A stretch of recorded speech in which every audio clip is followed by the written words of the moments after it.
What's up, guys, and welcome to the first ever NextGen Live watch party. You're here with your host, Denzel. It's your boy B. It's SBB. Yes, Content creators from the UK. We travel all around the world, going to some of the best basketball courts. But today, we got something very special. This is the first ever live NextGen watch party.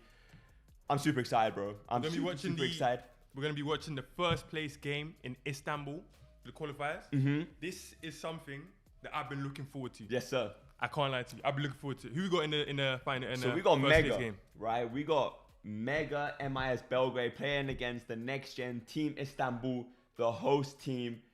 It's been an amazing tournament so far, Dens, right? Amazing. So like, both teams right now, they're currently 3-0. So this game They've been coasting. Bro, like it comes down to this. The winner of this it books their ticket to the final in May. The final four is in May. So it's going to be a very, very special show, and you guys are going to be with us. But it's not just going to be us, Dens. Who else is going to be joining us? We got some guests joining us. First, we will have Nolan from Go-To Guy, who's a youth basketball expert, and he'll be giving us the ins and outs and what's been going on throughout the NextGen season and prior. Yeah, and not only that, Nolan was actually in Istanbul. So he's going to be able to tell us then everything that we need to know when it comes to the games and the teams and the players. So exactly. Not only do we get Nolan, we got someone from our host country, our background from GB. Azania Stewart, she's going to be joining us. Yes, sir. She's not only was she a pro, but she was a gold medalist, but we'll let her talk about that. She was on Team GB for sure. Team GB, and now she commentates basketball. So we're going to get some great insight from her. And lastly, Dens, who do we have joining us? Last but not least, we have Paul Flores, who is a streetball content creator, and he'll be giving us the insight and perspective from streetball and seeing how it translates on the court. Right. So it's going to be an amazing show. We can't wait. Like we said, it's the first ever NextGen Live watch party. So it's going to be super amazing. But let's give you guys some context of the two teams. Because these teams, like I said, they're both 3-0. 3-0. It's going to be an amazing game. So let us know about Mega first, bro. Let me tell you about Mega. So, like I said, both teams are 3-0, but Mega in particular, they won it in 2022. Yep. And they were runners-up in 2017 and 2019. So every single year. I think they beat the NextGen team that year, 2022 to win. They did. So they've always been an incredible team. They have some. Tell them about the star players, bro. Tell them about one of the star players on Mega. I've been learning his name. He did this because we need to. Yeah. He's been putting on a show for sure. We got Ognjen Srzentic. Right. He's their star point guard, I would say. Are you not gonna congratulate me for how well I said that name? Congratulations, bro. Thank you very much. That's an incredible name. Thank you very much. I'm gonna call him Oggy. No disrespect to you, but I don't want to mess your name up. So we're gonna be friends one day, right? Yeah, one day we're gonna be friends. So Oggy, he's their star point guard. Then it's like he's been incredible so far. He's averaging 24, 7, and 5. Ooh. Right. So he's been leading the team, like I said, to a 3-0 record, but they're playing against a very tough opponent in the NextGen Istanbul team. So they've also been 3-0 throughout this, and their star player, I know, let me get ready for my treble. That's it. What was Jahel Treffel. That's his name. I got it. What was the build up for? You were talking like you were about to say a Serbian name. No, it's a French name. I got it right. Oh, so he's French. He's French, yeah. Okay. French. I think we got a lot of French players on that team, by the way. They do. The NextGen team. Yeah. I think there's about 4 French players. There is about Treffel is one, but they're all equally as good in my opinion. Yes, sir. In my opinion. And we'll get Nolan to talk about that because he is French. But Treffel, he's been leading them, right? He's the center Dens. He's averaging 14, 8, and 2 blocks. So, like I said, both teams 3-0. This is a very special game. It's a high-powered offense, right? Because NextGen, they've led the entire tournament so far in assists per game and points per game, right? Whereas Mega, they're a defensive juggernaut. They've led the entire tournament in blocks. So it's a high-powered offense versus a high-powered defense. Mega are very, very aggressive on offense. Very aggressive. I've been watching. They catch the ball and they go. Yeah. No hesitation. It's gonna be super, super exciting. And this is the future, then. Like the importance of this tournament is really going to showcase the future prospects. And yeah, like it's super exciting. Day 1, day 2 was incredible. It's now time for day 3. So let's watch a little preview. Let's watch a feature on this past weekend. Let's do it, bro.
So, like we said, guest number 1, our boy Nolan, flying straight from Istanbul.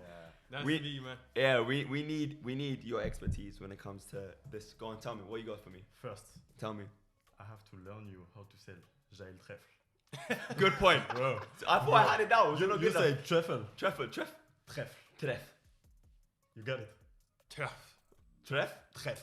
Tref. I ain't. They gotta let us know. Yeah. I'm clearly not. The chat, French, you guys bro. gotta let us know if we got a Tref. You almost got it. We almost got it, right? You almost got it. Like I said, Mr. Nolan, go-to guy, thank you so much for joining the show. We need your expertise. You just came from Istanbul, right? He had to have a couple coffees, guys. He literally got in right this morning. Honestly, but yeah, just tell us who you are and what kind of content that you produce. Yeah. First, I just would like to say thank you to you. Thank you for coming, man. Thank you. I'm Nolan from Go To Guy. So we are a media on French youth basketball players, and we just want to put the spotlight on them, like on doing videos on them, highlights, post statistics, and like do some YouTube videos too, like documentary, day in the life, get to know, talks, like do all. We want to do all. I think it's important, right? Like before we really get into it, I think what you're doing is really important for the youth from where you're from, right? And I think it puts people on a platform. It lets people be seen, just like as NextGen is. It puts kids on a platform, right? But I think you need to really be commended for what you're doing for the French youth, because as we know, it's really been taken off. So, just like I said, the youth is really important, right? So, give me some insight into the importance of a tournament like NextGen and how that can impact the youth going forward, right? For me, it's important because they played against like elite players in Europe, so they are like analyzed by scouts, so they can have like big offers, like NCAA offered, pro team offered, change their lives. Yeah. So that's really good for them to do INGT. I think we've seen that, right? Guys? We've seen how a tournament like this can elevate players and take them on to the next step. Like Nolan Traoré last year. Exactly. Noah Senge. Noah Senge, exactly, who's the MVP in Dubai. So which of these, can you give us a few names of people you've seen that's come from the tournament and taken it to that next level? I got 3 names. Tell me. 3 names. Okay. The first is on my t-shirt. I love that. Adam Atamna. I love that. I have to do it.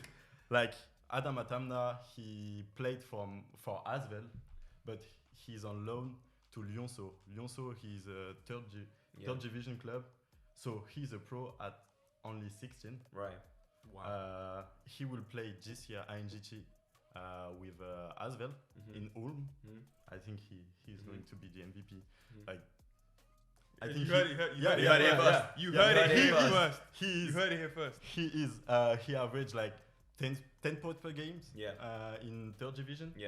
Like in not so much minutes. Like he played 20-25 minutes per game, but he's like super stuff. He can pass the ball. He can shoot. He can pull up. He can do anything. Second, I got Maxence Lemoine. Okay. Last year he played in INGE Dubai. Yes, sir. He was in the best 5. Right. This year he played in Strasbourg, in France, in under 21, but also in pro team. Okay. First division at only 17. We know another player who played at Strasbourg. And Michael Bell Jr. He's from London. He's from London. We had to get it. We had to put it in. We have to shout at him.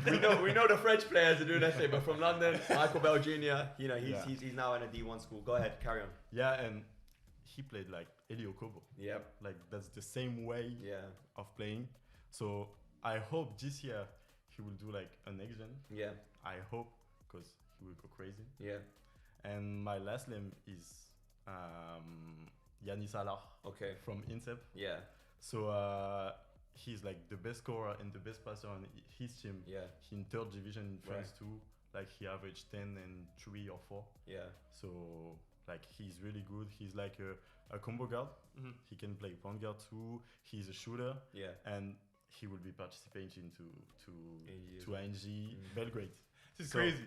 There's so many, like even on just on this the NextGen Istanbul team. There's about 3 or 4 French players, right? 4. 4. Yeah. None of which you have mentioned yet. Yeah. So what about these guys? How have they become such a force, like in the basketball world? I mean, we see French players popping up everywhere. Yeah. Obviously, they've been in the NBA for a long time. We know the Tony Parkers, etc., etc. But recently, like, I mean, there's been a lot. For us, like, we hear the Nolan Traorés, but like Denz's point, there's so many of them now. Yeah. Like, you can list them.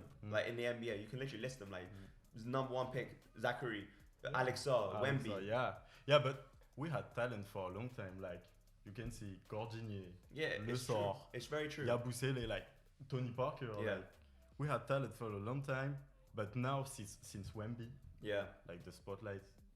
It's true. Spotlight is on. Okay. It's true. Like, you can see last year, Sarr, Rizaché, Dadje, Agença. Yeah. Bro, four French players. Three French players were in the first round. And Koulibaly. Yeah, and Koulibaly, but he's before. The but year still, before. Yeah, Wemby, Koulibaly, Sissoko. Like, we have tons of players, but I think there is many reasons. But you need to say, because for us coming from the UK, we need to like our goals and ambitions is to create a good crop of talent, right? Like, the next gen tournament allows for that to happen. But there is something that you guys are doing in France that we're clearly not doing. Yeah, I think it's just the formation. Yeah. Like, they have school, they train. Yeah. Like, in France, there is like centre de formation, it's center of formation. Okay. Every pro club got it. Okay. And like, there is big clubs like Asvel and Cholet, and Incep too. Yeah. Like, there are some factory to bring some pro players. Yeah. So yeah, I think he's the formation. Yeah. This is the formation. Yeah. What do you think then? Like, what do you think we need to do as people from the UK to kind of incorporate that sort of like formation, as you mentioned, that structure? Because we feel like we don't have something as good as that level, clearly. Workout. Yeah. You have to work, guys. We have to. You know, it's true. No, it's very true. It's very true. Honestly, it's just a long road, and you guys definitely deserve everything that's come to you. And that goes back to these 4 players you have on this team currently.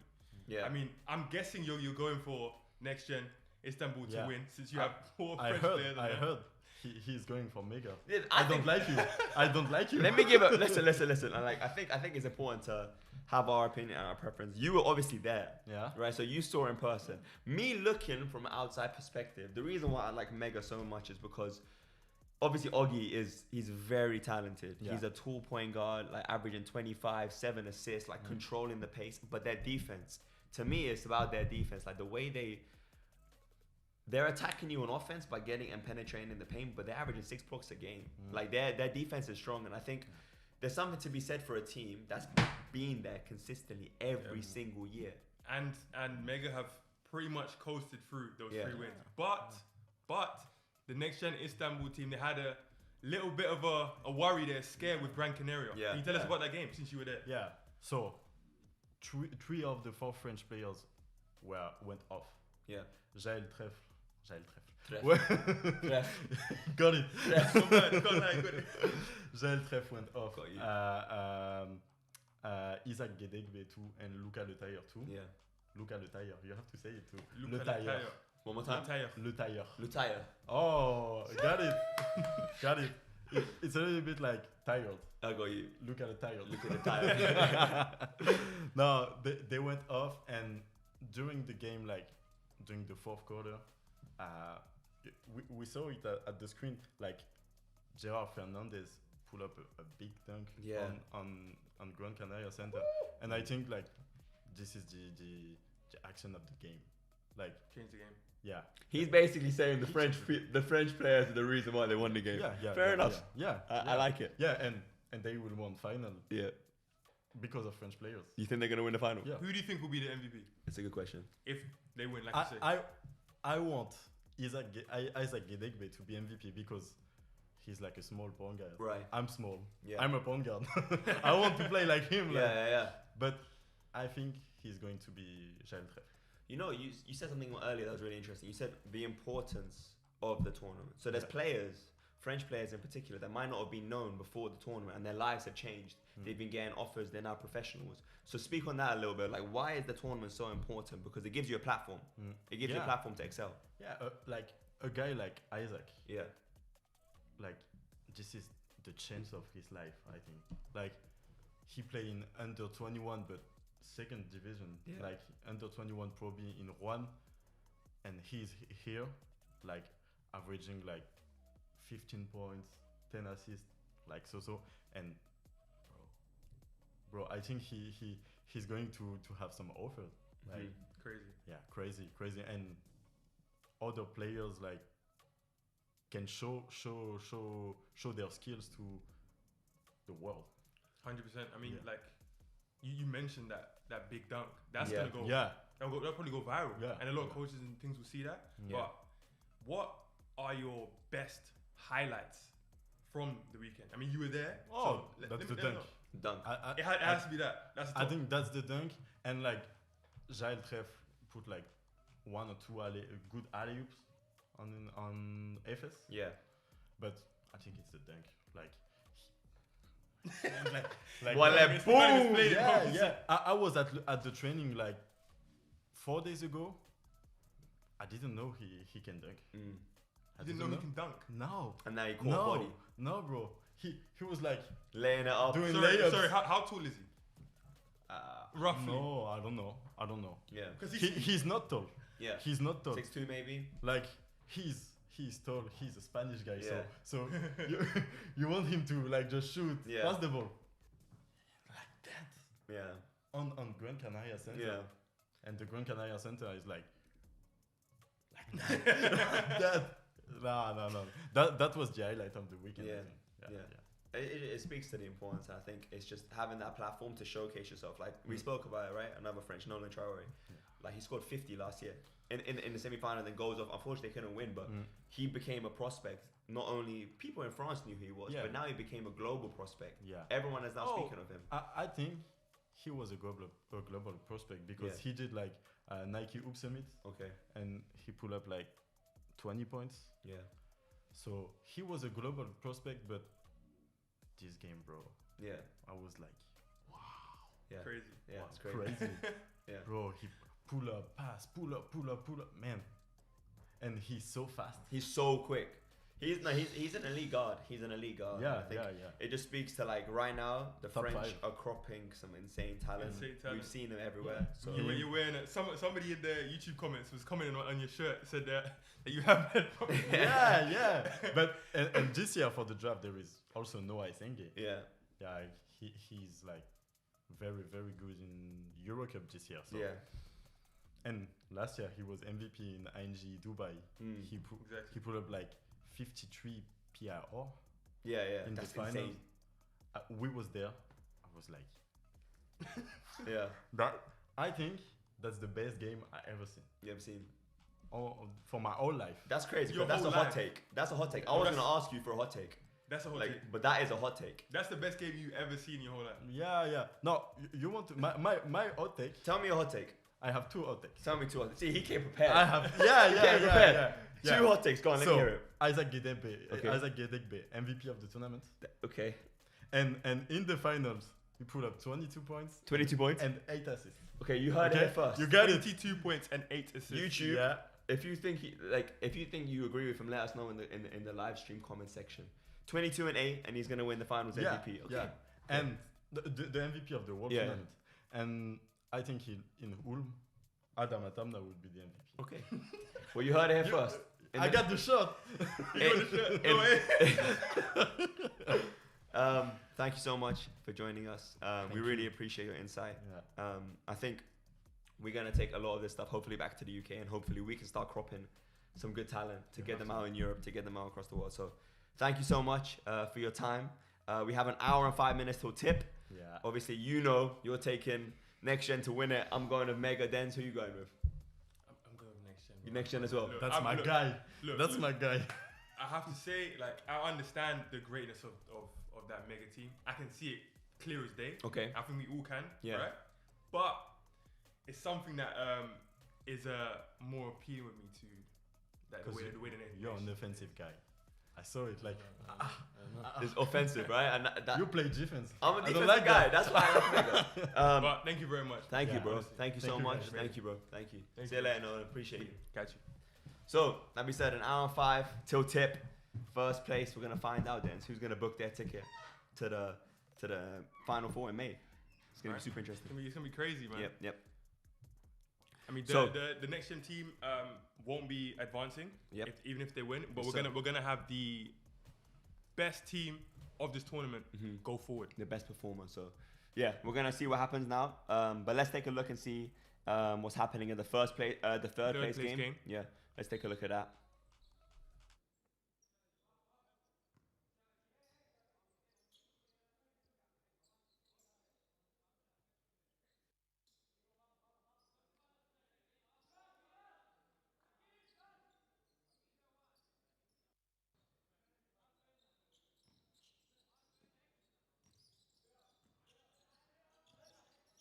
Because one play can shift everything, right?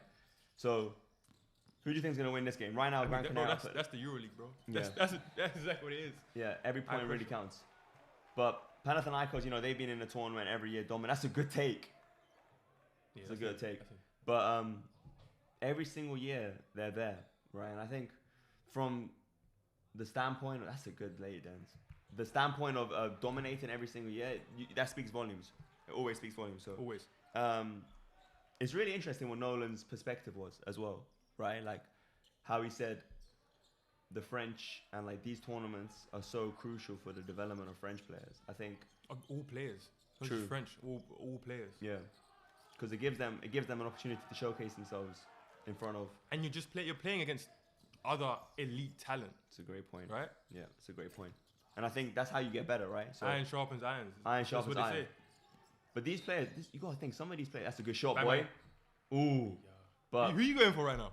I think Gran Canaria is gonna take it. I think they should. Oh! He's put for his legs. He's put for his legs. No wait, no. But let's see. No wait.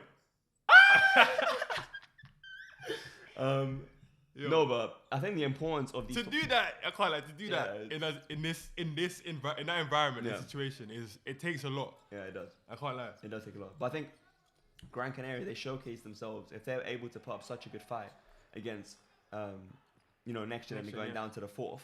Like they're in position to win this game, and they are. They're clearly up 9 right now. They just scored, so easily as well. Yeah, easily. So up 11. So it's going to be interesting to see who's going to take home third place. I think watching how these guys have been playing throughout the tournament, nothing's been easy, Dens.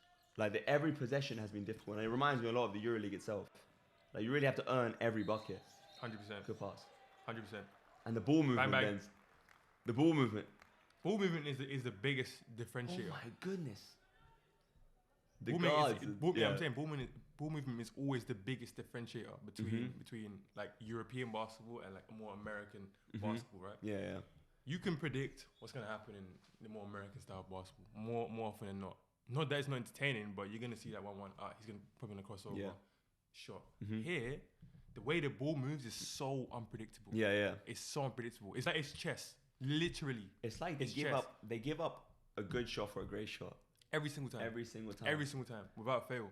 But it's what I mentioned about the next gen team. Yeah. They do that a little bit less. They still do that. I think they have a mixture. Yeah. In the middle of that, which is why I think you see those guys, these French guys go into the NBA as well as EuroLeague. Yeah. Because they have that little mix and some go this way, some go that way. Yeah. But it is very entertaining to watch, in my opinion, the European style basketball. Yeah. Based off the fact that they are playing basketball like it's a chess game a lot of the time. Yeah. And I think it's super important as well, Dens, because Adidas, right, they selected the best players for next gen. So they've only been together really for a week. So I think it speaks volumes, the fact that they even got to this position, right, to book themselves in the first place game. Like, 100%. But they've only been together a week, and like they've got themselves to the finals. So, but you have, I mean, that's we talking about the matchup. You said they've only been together a week. It's a put together team, essentially, the nation team, but they've been doing very well. Yeah. On the other end, yeah, you have a team in Mega that's been a dominating force for years. Years, bro. Right? Yeah. I think they have the highest number of players drafted into league, right? Yeah. It's crazy. This is not a small team. No, it's not. They've won Next Gen 2022. Runners up. It's the original club of Nikola Jokic. Yeah. This is a very serious team. Yeah. That the next gen is gonna be up against. This is gonna be their. But you pick next gen. But so everything you're saying is favouring me. I know, but Nikola Jokic came from there. They got the most players that we drafted to league from there. They won in 2022. They were runners up in 2017, 2019. They have Oggy, who's averaging 25 and 7. Ognian. No, you say his name. Oggy, my boy. No. Say his whole name. Ognian Suzentic. See, I got it down. But I do think it speaks volumes to like their class and their dominance so far. Day 1, day 2, and I think they will bring it home day 3. So who have you got on each side? Let's break it down in terms of from a player. In terms of players? So of course we have Ognian. Yes, sir. On Mega, who's averaging 24, I believe, points, and I believe it's 7 rebounds. 7 rebounds. 5 assists. 5 assists. Yeah. Throughout the tournament. Yeah. That is insane. It is. That's insane. Yeah, he is, and he's not alone because he has Pavle Bakshaw as well, and he's averaging Pavle Bakshaw 13 and 6. So he's been doing really well as well. And of course, Vuk Danilovic, right? So he's the son, right? He's the son of Predrag Danilovic, right? Seriously? And he won 2 EuroLeague titles. So he's coming from a family of excellence when it comes to basketball in Europe. So they have a stacked team. They have a very, very stacked team. And I think they probably have. I think we just had a comment from YouTube. Okay. Question said, "Who's the best player in the competition?" It's a great question. I mean, we just went over it, right? Yeah. On paper, the best player is Oggy. Yeah. Like on paper. On paper, yeah. On paper, definitely. He's been dominating. He's clearly he's a tall guard. That's not something that you can overlook. Never. It's an advantage, right? Yeah, definitely. And he's been showing that he can handle that. Yeah, and I think when it comes to these big games, he's always performed. And I think we're gonna see, like I said, my prediction is, and I want you guys to know and let us know in the YouTube live chat. Do you think they're gonna bring it home? And if they are gonna bring it home, who is gonna be the MVP? Because for me, it has to be Oggy. So if they win, if they win, so because we still got next gen, right? Yeah. Which is the team that's been created by Adidas, and it selects from European clubs that didn't participate in the next gen tournament specifically. Yeah. And on there, we just went over the French players that we have. Can you say Treffel? Treffel. Nice. Not that I know how to pronounce. Yeah, I told you. I got it down. You got Isaac Wadegbe, guard number 1. Yeah. And then Christopher. I'm so sorry. Ibon Nagombe. There you go. Good job. And he's averaging 10 and 3. So they have the backcourt for that next gen team is very solid, right? So you got Isaac who's averaging 12 and 8. Yeah. And you got Christopher who's averaging 10 and 3. So they're very strong in the backcourt. And like we said, obviously they have Treffel. Yeah. They obviously have him as well. So, and he's been doing incredible as well. So we really want to know from the YouTube live chat who you think is going to win and why you think they're going to win. But we still got to break down these French players in my opinion, because they unfortunately, I keep saying French players, but these are the leading guys on this team. But the next gen players in general are all, like you said, offensively gifted, right? So who have you been seeing on the offensive end for that team that would be the biggest problem for Mega? Well, I just think the Treffel's size is really impressive, and he's doing really well on the boards, and he's defensively, he's anchoring the paint, and he's scoring a lot. So I think he not to say he's a mismatch, but he's such a threat on both the offensive side of the ball and the defensive side of the ball that it just leads to a mismatch, and it leads to people like, he's a problem. So for me, I think he is their best player. And it might not show necessarily always in the stats, but he's such a threat on both sides of the ball that he's going to impact the game. So, but do you think he can stop Oggy?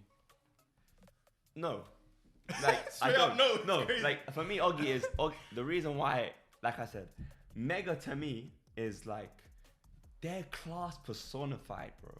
Like they're there every single year, and there's something to be said for that, right? And it's not just Oggy, right? The whole, like, you gotta think about it. The fact that Danilovic comes from a background of winning and dominance adds to it. I mean, a lot of these guys you can say that in the other way, right? I mean, if you don't come back from that background, you're more inclined to have that fire in you to want to get there. But we see Suzentic is clearly somebody who we should be paying attention to. Absolutely. And now we have another very special guest joining us. We said to you, from the UK, representing where we're from, we have Azania. Azania, please give a little introduction to yourselves and everything you're doing. It's amazing to see. Well, I'm glad to join you guys for the first ever live stream. This is really, really cool. But thanks for having me. So obviously a retired basketball player now, a little bit old. And so had the privilege of playing 10 years with Great Britain basketball, represented them at the Olympic Games in 2012 in London, and then won a silver medal at the Commonwealth Games. Not in the Olympic Games, but the Commonwealth Games. Still an incredible achievement. Yeah, thank you. And then had a great pro career, played 10 years, and then now I've transitioned into being a commentator, an international basketball commentator, which is amazing to keep me still in the game and in the love of the game. Yeah. So basically, this is our coach. Yeah. If you're wondering why we're doing so well, or even if you think we're doing terribly, this is who you have to thank. Right. Yeah. But yeah, thank you so much. I think it's really good to get your perspective on this side of things, because like we said, we just had Nolan, and Nolan gave us a perspective from what it's like for the youth in France, right? And I think you're gonna now give the standpoint from the professional standpoint, right? Actually being involved in the game day in, day out, what it takes to be great, right? What separates a player who's good to someone who's great. Yeah. So we'd love to pick your brain on that sort of side of things. Like, what does it take to become one of the players that can compete in next gen? Yeah, well, I do think for me it's always the little things, and it's all about the non-stat of all things. So for me, it's like, are you a good screener? Are you a good teammate? Like, I think a good teammate is, you can't stat it, right? Exactly. But when your guy's on the floor, are you the first over there to pick him up? Are you somebody who, if he's in a slump, go over there, hey? Or if you're in a slump, right. Are you doing the small things, getting in the gym before practice? Are you even looking after your body? And I think one thing, if I could redo, like tell my younger self, is like looking after my body, the stretching, the icing, the nutrition. I used to eat so much rubbish, just not look after myself. And then it probably changed when I started getting ready for the Olympic Games, just taking it seriously. I was gonna go past that. You started taking it seriously Olympic when Games. you started getting ready for the Olympic Games. No, it was a 3-year run up. It was a 3-year build up to the Olympic Games. So I'm talking seriously. I mean, like, no sweets, junk food, alcohol. I mean, like, straight clean, and try and get my body as lean and in the best condition that I could. Right. But I was taking, I don't know if I was young and dumb. Exactly. And so nobody had told me these like tips and tricks that you came, like in the British League, there was no, this next gen is fantastic to be able to play in this and inspire and look up. You can actually see the pros at the top level, to be in it from the beginning, where we didn't really have that as much when I was coming up. There was no platform like that. No platform. Like what would you do in this platform? Like, speak a little bit. Like, I think if you had an opportunity to play in a tournament like this, what would you, like you said, you building up to the Olympic Games, we heard what you did. So what would you do in this environment? Well, I just think one is an amazing opportunity, because so many eyes are watching this. You just don't know who's watching. Also, it's actually a goal or a vision in your eyes. You can see, okay, if I keep doing the steps, and basketball's a journey, right? You've got to put the grind in, you've got to put the work in, and basketball always rewards the people that respect it and put the hard work in. Never cheat the game. Never cheat the game. And that's why I retired, because I started to cheat the game. And in terms of cheating that game are you doing extra scouting? Are you putting in the work coming in before practice? Are you looking after your body? That's all part of the game. So if you're slacking in any part of that, that's cheating the game. So yeah, I think this opportunity here is big, and we've seen so many now. Even you can see the Lucas that came up through the gens, you know, the younger crew. So it's possible, and it's amazing. Exactly. No, it's like talking about just like how this gives a platform for these children to come up through and go through. How did you kind of get scouted into the position that you got into play professionally? What was your Yeah. pathway? My pathway was a little bit different, but I played a game called netball first, and then a basketball coach kind of scouted me. Yeah, you got to go Google netball. And then I started playing probably about 13, and then within like 2-3 years, I knew I loved it. And the American dream started hitting in, right? Of like, okay, if I want to take this to the next level, then I've got to go to America. So I went to high school in America for 3 years, and then played the summer AU tournaments, and then got scouted and ended up going to University of Florida for 4 years and got a full ride. Came out, debt free, and had an incredible time and journey through there. And as soon as I graduated, went straight to the Olympic Games. Got you. Amazing. That's crazy. So I was 9 years in America, and then straight into the European style of game. So you got scouted a lot. Yeah. So do you have any insight on what the coaches are looking for from a scouting perspective? You coach yourself. There's going to be a lot of coaches. Yeah. You didn't mention that. That's what I'm saying. Like, you are a coach. That's very important. I am. I go. do coach at a small, low level. But regardless, you have that insight. Yeah, for a coach, well, I've actually commentated a under-17 Women's World Cup. Okay. So that's the best women at pretty much this age, all in one building. And that's where college coaches, American coaches, European, everything come in the building. And for me, I started to just peep that they all kind of sat together, but the big time clubs kind of sneak in and you don't know they're there, and they're really looking at how you perform when nobody's looking, or who are you as a person, and really how do you act when not only do you lose, but how do you act when you win. Right. And we've seen that, kiddo. We've actually seen adults, they're sulking, or they're like, a bit, you can see their body language is so important. Is so important. And not only when you're playing on the court, on the bench, are you hyping up your guy on the floor? Are you, let's go? And that was for me. I wasn't a big time 20 points, I wasn't given the numbers. I was a super leader.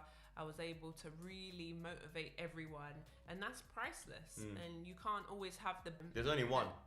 There's only one Oggy on Mega. Yeah. Right? There's only one of them, but a lot of them are going to get drafted. A lot of them are going to be put out there because there's a lot of scouts there. Correct. So you need to have that control of your ego. Exactly, because there's only one, like you just mentioned. There can only be one top dog. Well, there could be multiple, but then they always need a supporting cast. It's a 15-man team. And the supporting cast is who really gets paid. Can you give good screens to that that big guy? Can you score the quick, easy layup? Are you defending? Even though basketball is like there is one superstar, but it's still a team game. Right. You still need all of everyone. So I think coaches are really looking, are you coachable? Can I tell you you've done something wrong and you react and you're not just gonna cry about it? Or do you react and make it happen? And even for that superstar player, how do you feel like, because again, some of these players like Isaac, what Nolan said, didn't come from a background of having the eyes on him at the time, but now you're on that bigger stage. If you do become that guy, you take it. How do you manage that and still keep your feet on the ground and make sure you're not? That's a great question. Because those scouts are watching, and as you said, they're looking for those.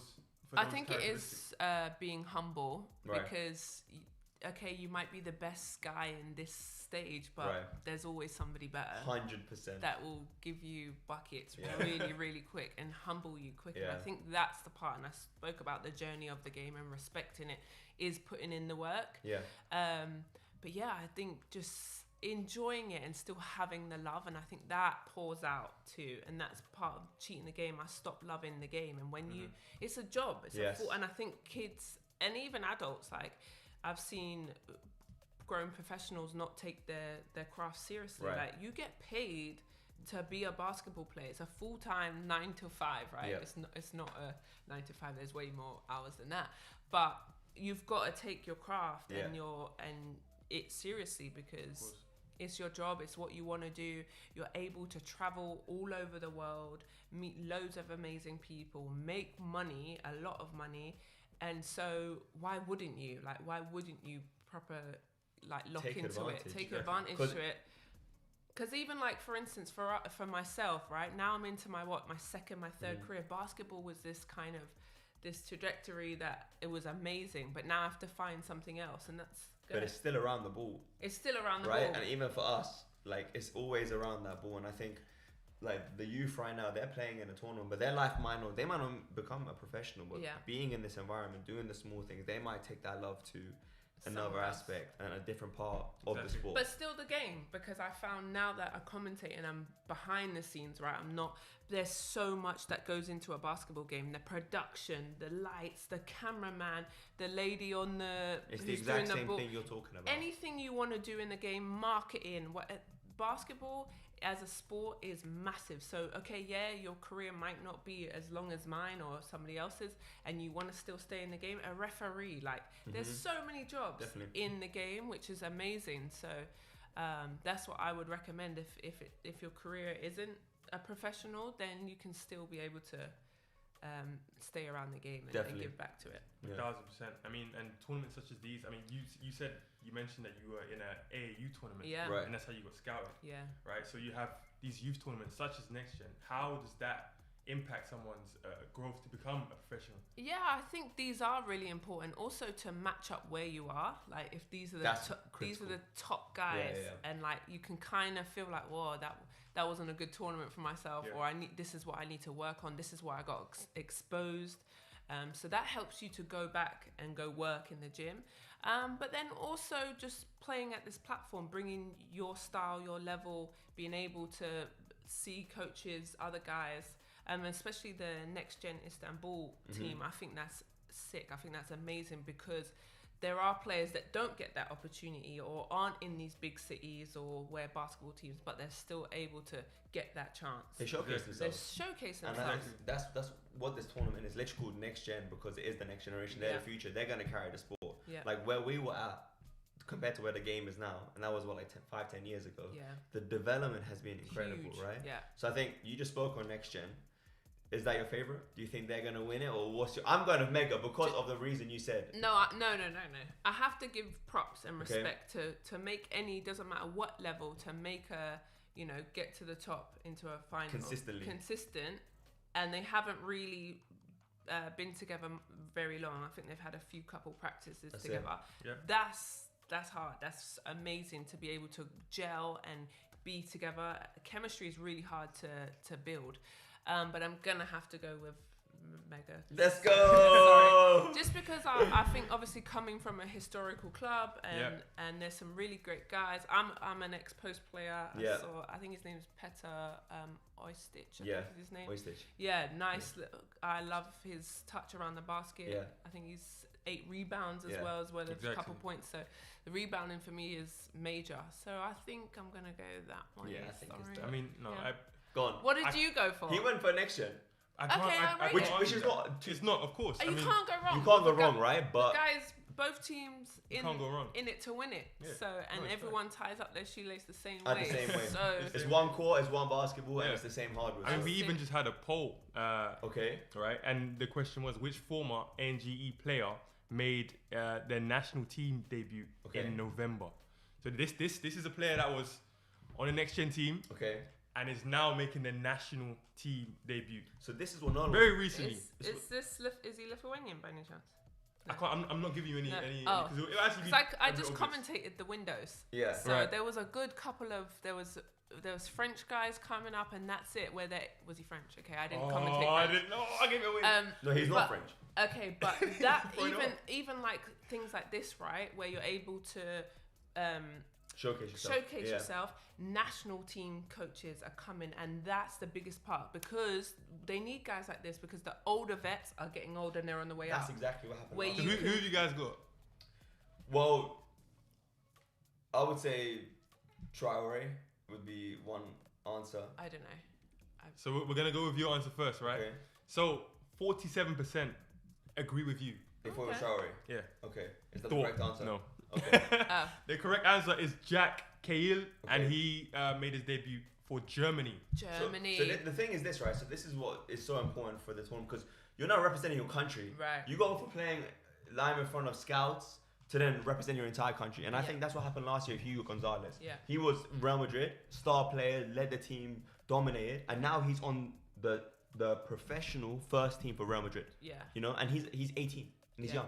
Yeah. So NextGen has literally changed his life because he did so well, and now he's representing the first team. Yeah, I actually commentated Germany, and they were legit. They were really good. Actually lost. Kremer dropped like 43 points, whatever. I commentated them. But going back to the young bucks being able to go under the vets and learn that experience and travel and see how professionalism is, and that's where it starts, because no doubt national team coaches come to these tournaments 100%. If they're not coming, they're watching, because they need to scout and bring young guys up onto national teams. So amazing.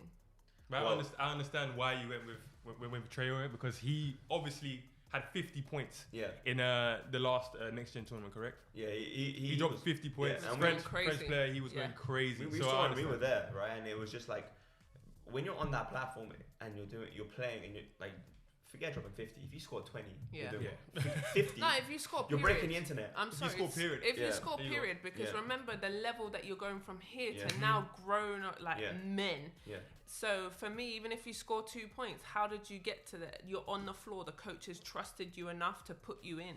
Like that alone for me. Okay, now you're dropping big numbers, huge, amazing. But you've built the trust for the coach to put you in. I think that's half of it done without even scoring or rebounding. I think before we let you go, and thank you so much for your time. Let's say someone doesn't play the game that they wanted to play, playing in this tournament. They came here, they worked hard, they got the biggest platform, like we just said. They don't perform as well as they want to do. What's one piece of advice that you would give them, Azania, to keep their head up and keep them going? Oh, that's a great question.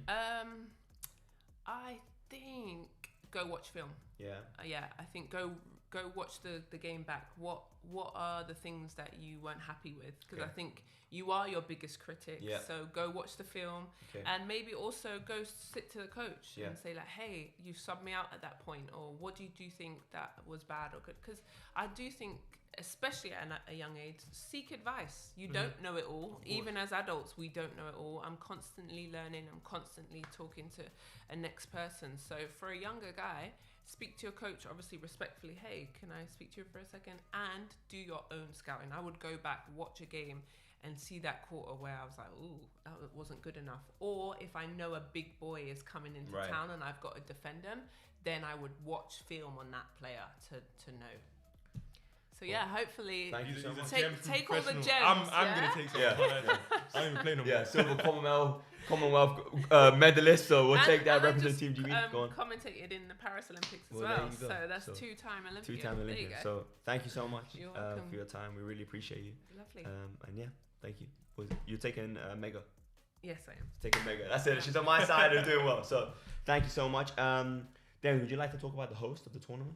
Of course, we cannot forget about the host of this tournament, where these guys are playing right now. It's Istanbul, Başakşehir College, and in Turkey it's one of the biggest basketball schools, clubs, with over 40 schools all over the country, and they're hosting currently everything you see on this screen, all the things that are gonna happen during this tournament that have happened. All the biggest players, they all happen under that roof. And it's been provided by them, so we have to give a big shout out to them. I mean, this is what it's about. We talk about the importance of it, but it's the things behind the scenes that allow this to tick. And I think their presence, their dominance, and what they've been able to do is doing a lot for youth basketball. And they're trying to play in the EuroLeague as well. So they've obviously set in the right foundation, and I think they're going to build a winning program, and they will eventually be in the EuroLeague. So it can't go without mentioning. And like you said, they won the under 16 and under 18. Yeah, their youth teams are going fast. Yeah, very, very fast. They want to become a staple in youth basketball. Yeah, and I think they're putting on a great show of that. Through hosting this tournament right here. And Nemanja Bjelica, he was an ex-NBA, ex-EuroLeague player as well, right? And like he's the sports director, and now they're currently AN1. So you have class personified, running the entire club, the entire college. So. Yeah, I think we should probably check them out for they did a sport campaign for the 25th anniversary. So I think we should check out Dens. In Istanbul. Let's check in Istanbul. So let's check out.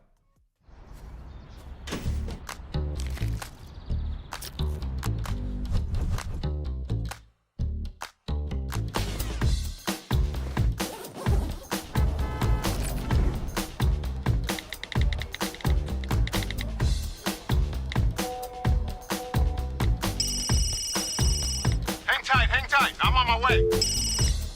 Nico, buddy, even on the court, I don't face these many blocks. Same slice of cake. I might make it before the season starts.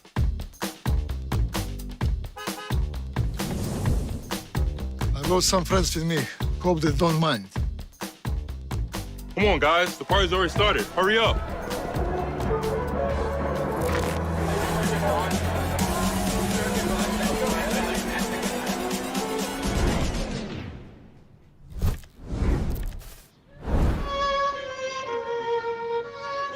Pretty stylish, my friend, eh? You know, man, I can't help it. I'm Italian.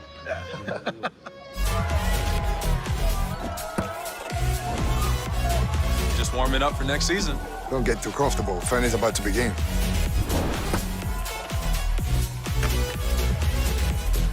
It's all about tactics. Tactics and style. They are late. A game? No surprise. Just another classic. Come on, man. Pick up the phone.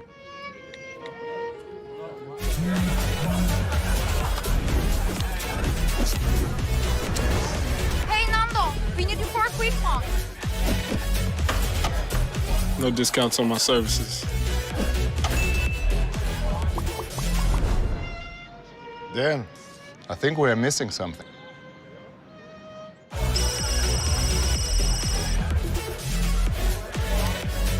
Time out. Alexa, stop the music. Hello, what's up, brate? Hey guys, where are you? Party's about to start.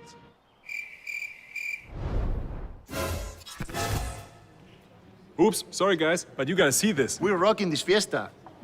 Hurry up, dudes. We are waiting for you.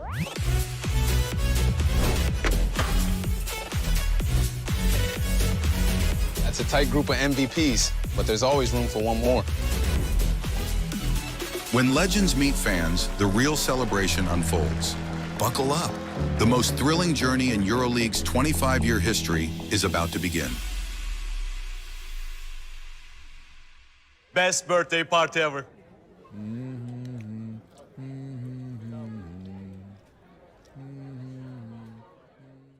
We are now time for our third guest. We've had some incredible guests joining us. It's 35 minutes before tip, but we have Mr. Paul joining us. Paul Forrest. Paul Forrest, thank you. So we'll give a round of applause as deserved.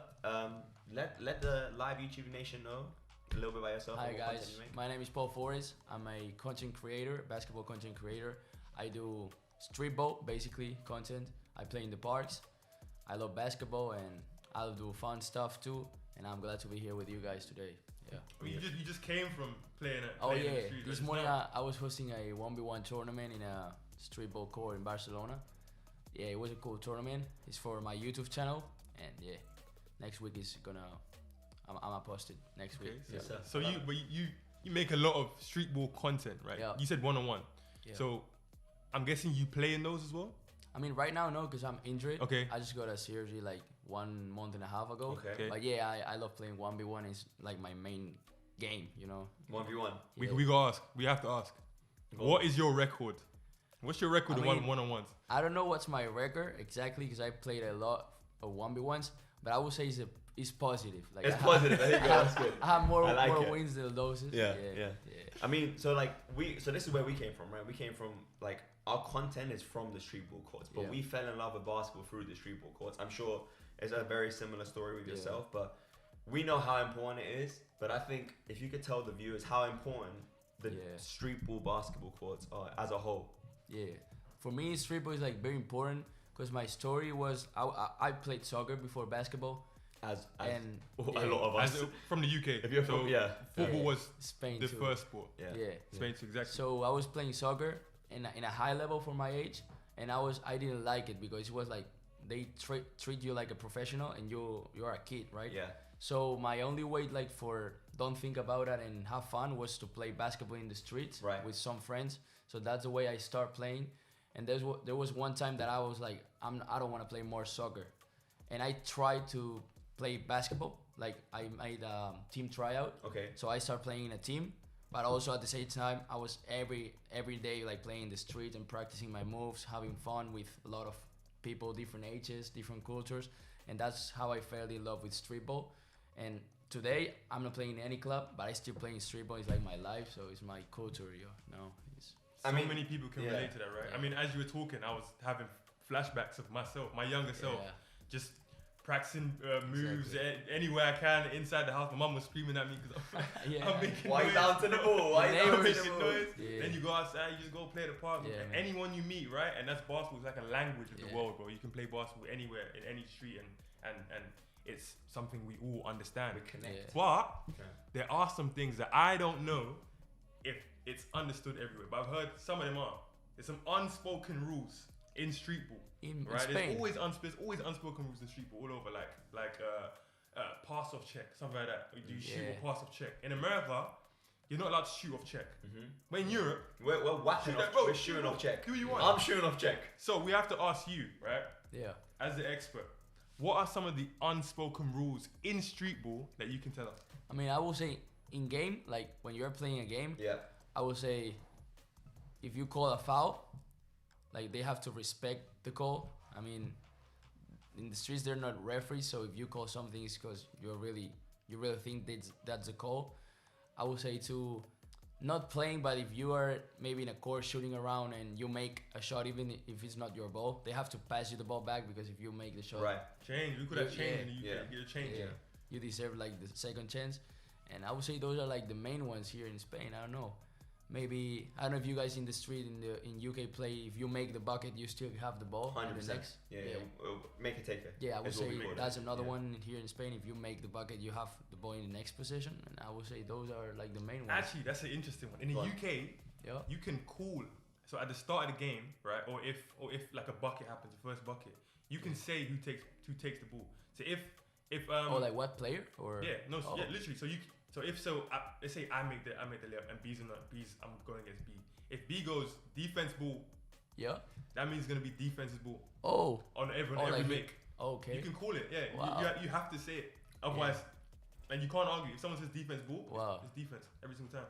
So that's something you may not have known, but that's something in the UK. Yeah. I mean, sometimes I do that. Like that's not like a rule in Spain, but a lot of times if somebody hits a bucket on me, I'm like, hey, give him the ball again. I mean, that's what it is, right? There's actual rules that are like to do with basketball, and then there's unspoken stuff that goes. But I think, like we said, we know streetball changed our lives. It clearly changed your lives, and I think a lot of people that are playing, a lot of the youngsters that are playing in next gen, it would have changed their lives. I remember playing.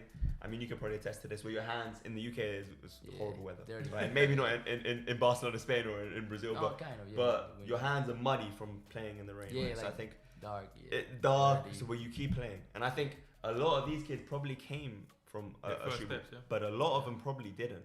A lot of them now, the youth, they're with the best trainers from a young day playing indoors.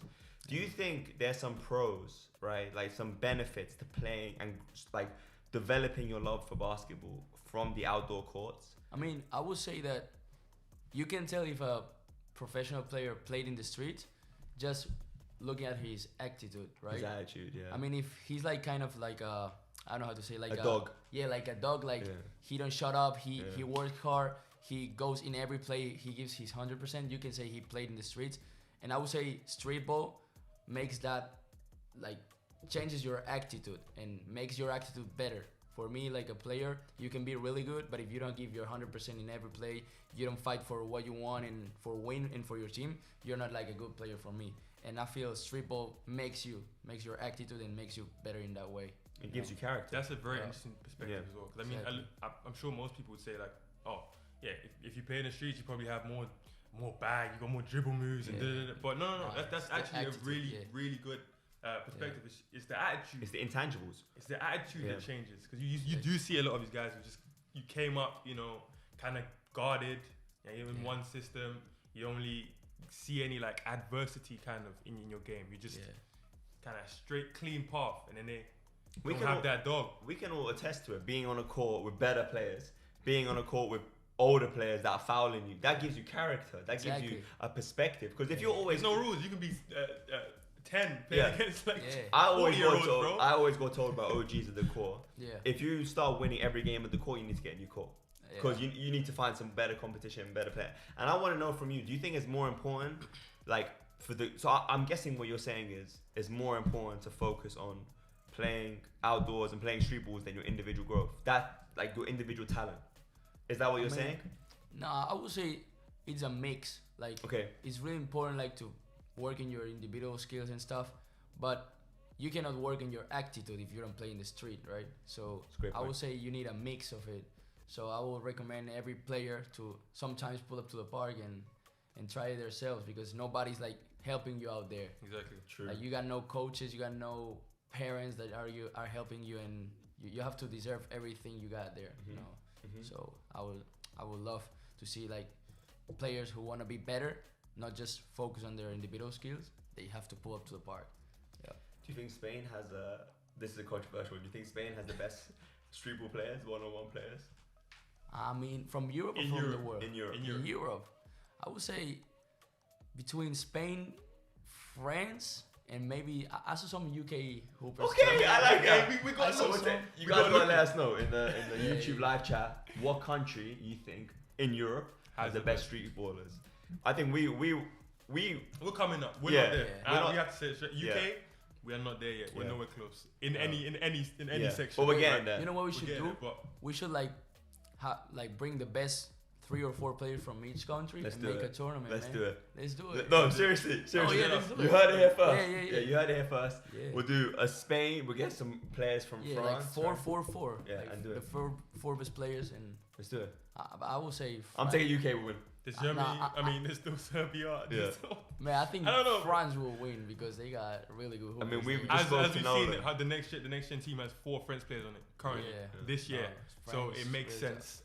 I think it's exactly. And a lot of them guys play on the streets as well. They play a lot of pickup. So and it shows in the game. They're dogs. Exactly what you're saying. Yeah. Do you remember anyone like? Because like we've now been watching the next gen. You know, last year and years prior, and especially this year has been insane. Do you remember any players from next gen that changed their lives with the platform, or turned into a bust, or they became stars? Like, do you have anyone that you can remember that I saw like playing? Yeah, I remember last year I was in Istanbul watching like the finals, Madrid against, I think it was Paris. Yes. And I saw Hugo Gonzalez, he's from Madrid, going crazy. I think he's a young, really good talent, and he has a lot of future. Yeah. The dog as well. We spoke about him earlier, right? Yeah. So he's playing for the first team for Madrid. Like, he's still young, so he's not going to get as much playing time as the other great players on the team. But to be able to showcase, and that's what Next Gen does, right? That's what the tournament does. It gives you a platform, an opportunity to showcase yourself. And he cooked.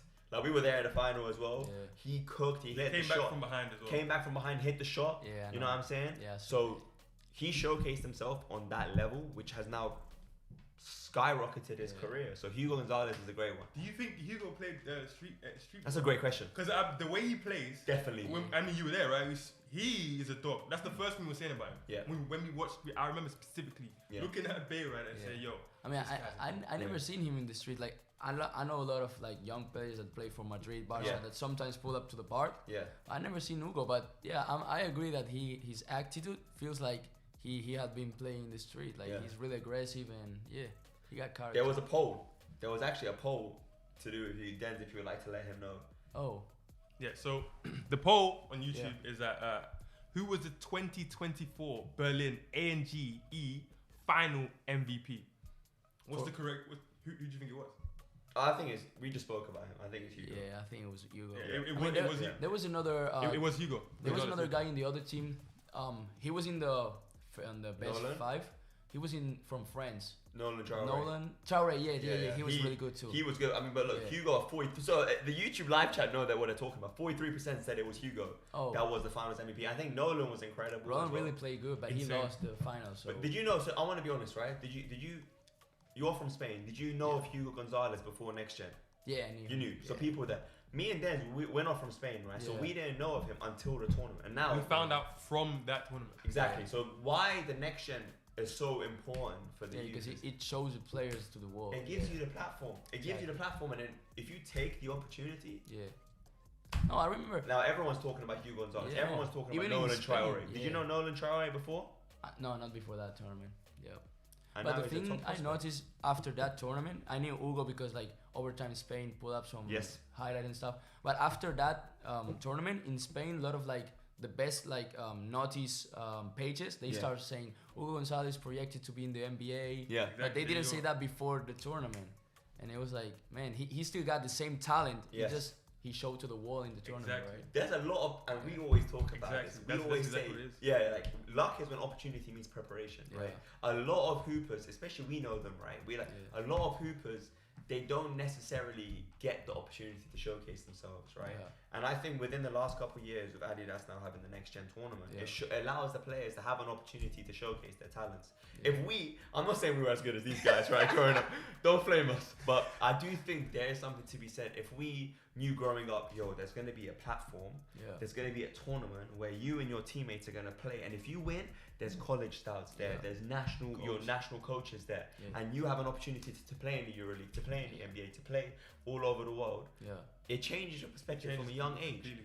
And I think what has happened is the reason why, and like I want to ask you this as well, but I think the current youth is the best basketball players that has ever been developed. I think right now, the 17-year-olds are better than we were when we were 17. Yeah, and I think it's something to be said for Streetball as well as these tournaments. Yeah.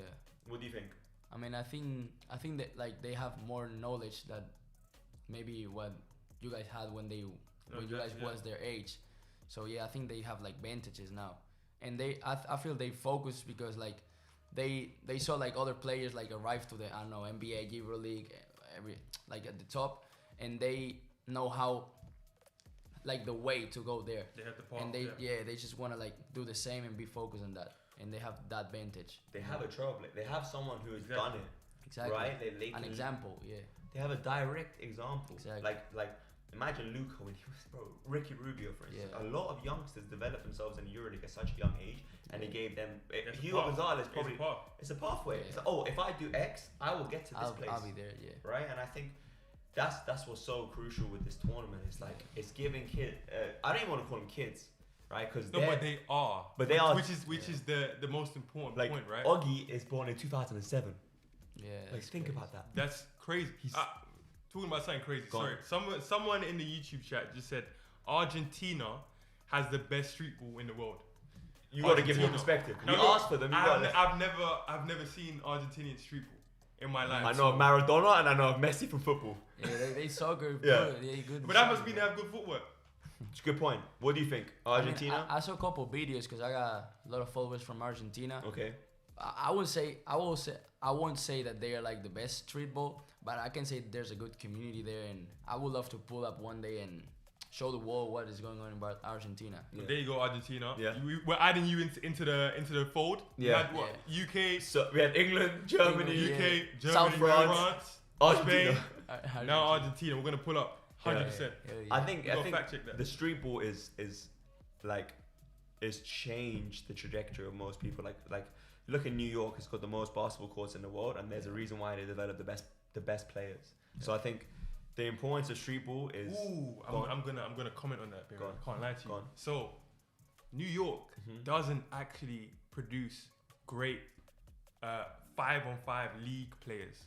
In America, they're known for this, right? New York are great street ball players, but you go to LA is where you're getting the NBA players, really and truly. And the reason why is because of what you're saying. Too aggressive. They're too. They got that dog in, but it's more about that than it is about structured basketball. Good point. So now we see with a lot of these guys coming up with a straight path and not really playing street ball. Yeah. They're excelling in the European style of basketball because it is very structured. It is more like a chess game than the NBA style, the American style, which is more about free flow, make your own. Yeah. You're going one-on-one, doing that stuff. So it translates more into that than the European style. But when you have that mix, like a Augie, he's got that little mix. You can see him take. Okay, cool. I'm gonna take it by myself. Mega do it a lot. Almost. I think all 5 of their players is a scoring threat at any time. In terms of, I'm gonna get the ball and I'm gonna go. Yeah. Whenever you don't know who's. It's not Campbell. It's going back to him. It's going. No. It's.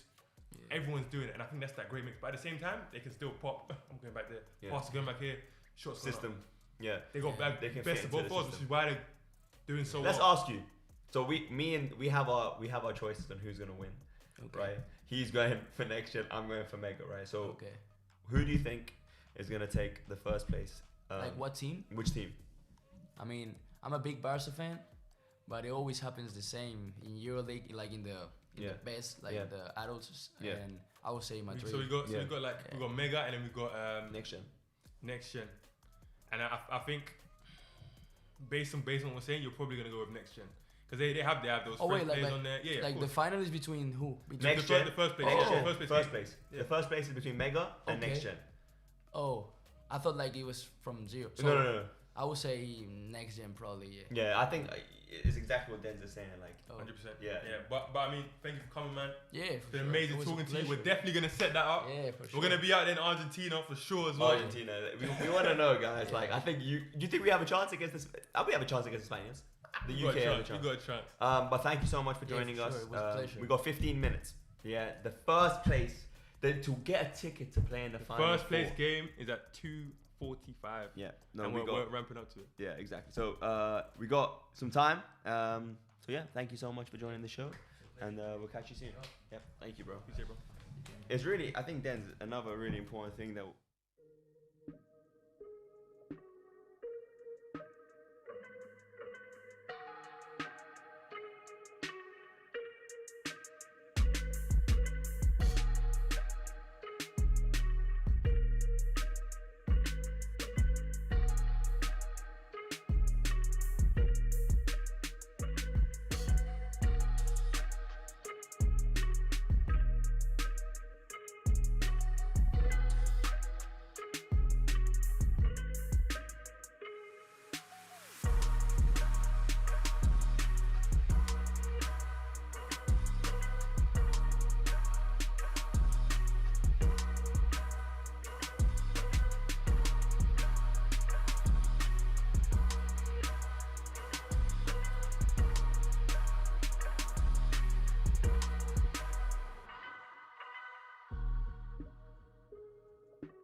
Welcome back to the street, guys. We are here live for the first ever watch party for the Next Gen first place game. It's time. What teams we got? It's time, bro. This is the moment we've been waiting for. We got Mega against the Next Gen team. We've been here discussing now for a couple hours of what's going to go down, but the moment is finally here. And bro, they're both like, look, the game has started. Both teams. It's already starting off intense. Yeah, and both teams, like we mentioned, right? Just for some context, they're both 3-0. So this is what it's going to come down to. Mega obviously they've led the entire tournament, right, in most blocks per game. So they're a defensive juggernaut. Next Gen, they led the entire tournament in points per game and assists per game. So this is a defensive versus offensive battle. Exactly. And we're going to see what's going on. Obviously, let us know right now in the YouTube live chat. What team are you taking? What team you're taking, because I'm taking Mega. Mr. Denzel. I'm going with Next Gen Istanbul, man. He's going Next Gen, the host. What can I say? I just think Oggy he's a different caliber. He's been averaging 25 and 7. He's elite. That's number 23. That's number 23, right? Yeah. And we're looking at the Next Gen team. Those three passes are the people you want to be watching. Good take. That's a great take. I think we got Emmanuel. We got Treffel. It's gonna be a great game. I think there he is, Oggy. But I think Denz, what's gonna be super interesting is how are they gonna be able to put as much pressure in the paint because Treffel's there. Like I'm saying, the defensive impact that Treffel has on the game is massive. It's very huge. clear. It's very clear. I think it's gonna be really fun to see, and that's something. This is what I'm saying, bro. The way. That's an insane take. I don't know how you made that one. But guys, he's been playing so well this entire tournament. Right, I would say he's the star on the Next Gen team. He's averaging 14 and 8 with 2 blocks. Yep. So he's been here to play. And then we. What have I been telling you? What have I been telling you? That's a great late. Okay, so once again, this French team. I'm saying French team because those three players on the court are French as a fourth also. But I mean they are the core of the offense. They are the core of the offense. And I think defense, right? So man, they've been leading. Like I said, they've led the entire tournament in points and assists per game. So they're coming out with a high-powered offense. And like Dan, you made this point earlier, which I think is incredible to watch. Right, the pressure they put on the defense is every possession they're attacking the paint, right? Some way, shape, or form. So I want you guys to let us know in the live YouTube chat who's going to win and why they're going to win. Because it's really important for us to know as well who you think is going to win. So. I mean, but what we're seeing right now starting off this game is exactly what you said, right? We're seeing a lot of defense from Treffel. And then on offense, these guys are cooking, right? But we cannot count out Mega. We cannot. So for those who are watching that don't know the history of Mega, Mega they won the tournament in 2022. They were in the finals and runner-up in 2017 and 2019. And this is Nikola Jokic club. Jokic came from where he came from. They have the most draft prospects, So I mean, we cannot count these guys out. And they had an easier route to this first place game than the Next Gen team. They just dominated, right? I think it's really important to see. Like, bro, do you not think those kits are actually fire? I'm really liking the Mega kits. They're really nice. But Next Gen, I think. And who are you looking out for on both of these teams? We said Treffel on the Next Gen team, and for you for Mega. Mega is Oggy, right? Oggy has we got Ognjen. Yeah. Szerzentich. Like Ognjen. Yeah. Szerzentich. Let us know if we're saying the name correctly, but he's by far dominated. He's shown case why he's the best player. And he might be the best player in the entire tournament. He's likely to win MVP. He's 24 points, 7 rebounds, and 5 assists. Yeah, so that's he's been cooking. He's been cooking, and I think this is the first place game. Like this is gonna really showcase. Like, look, he's on the ball right now, and he can put as much pressure as he wants on the paint. But this is Ognjen Szerzentich right there. Great pass. That should be a bucket. Boom. You know what? Another thing we were saying earlier then is the shot-making ability. These guys are 17, 18, but their shot-making ability is incredible. So it's really good that they're on this stage right now, and they're going to showcase their abilities. What do you think the score is going to be? It's going to be a tight game. You think a tight game? It has to be a tight game. I think it's going to be a really tight game. I don't see anyone pulling away. Yeah. I think Mega's defense is going to keep the game relatively low scoring. Because, you know, they've only allowed, you know, Megas, they average like 85.7 points, bro. So they're not scoring a lot, but they're keeping their opponents to 58 points. So this is what I'm saying. I'm sorry, wait. Say that again? Yeah, so they've kept their opponents on average to 58 points. Like their defensive ability this tournament is incredible. That's an incredible. Ooh. Maybe a little bit too much sauce on that one. Too much sauce. You didn't have to look away for him. Yeah. But I think, you know what's incredible as well is like, I think you should give the context to them about the Istanbul team and how they've just been put together. Yeah, this is a selected team, right? By Adidas, right? From teams that either weren't selected or didn't put themselves through to play in the next gen tournament, and these are players that have been selected from those teams, and put together. So they've really only gone. They've really only been playing together for about 2 weeks. Yeah, not less than that, but they linked up on Monday, so they've only had a couple training sessions with one another, and whereas on the other side of things, Mega, like we know, they're a high-powered offense, high-powered defense, and they've been together for so long. Treffel's impact defensively is he's averaging 2 blocks throughout this entire tournament, and I think he's gonna put he's gonna push the team out. And then the opposite side with Mega, you see a lot of their offense is initiated from the drive. That's a great point. A lot of the time, they are an aggressive team. But in the That's opposite end, you see next gen. It's a lot of 1v1. But this is we were speaking earlier, right, about the backcourt. So number 1 for next gen is Isaac, right? So Isaac Gudegbe. Yeah, Isaac Gudegbe is I would say that, and then of course right now the other member for the backcourt. Yeah, Christopher as well. So Christopher Ibanagombe, the backcourt between them is incredible, and I think with the staple of the 2 backcourt players as well as Treffel is that's easy. But that's all like he's to me it speaks volumes how a player 17, 18 years old can dominate on this level. You know he plays. Bang. Ooh. He's tough though. You gotta make those. Do you think that they're going? Look, don't leave Oggy open. They're going. I'm saying this Mega team is aggressive on off. Whenever if they have an opening, a chance, they're taking it. Yeah. They're not resetting the ball. We're going for a point first. Yeah. I think every single time. I think they have to watch that. That's gonna be hard. Yeah. You can't switch off. You can't switch off. But like you were talking about. I'm sorry to cut you off. No, like you were talking about, right? The defensive team is Mega. Yes. Right? So what does the offensive team in next gen do against a team that is one defensive, but on offense, they're taking every single slither of open space they get. Treffel, but this is my argument is for I've chosen Treffel now. He's playing so well right now. Look, he's impacting both sides of the ball, and this was our prediction, right? But have they got anyone else?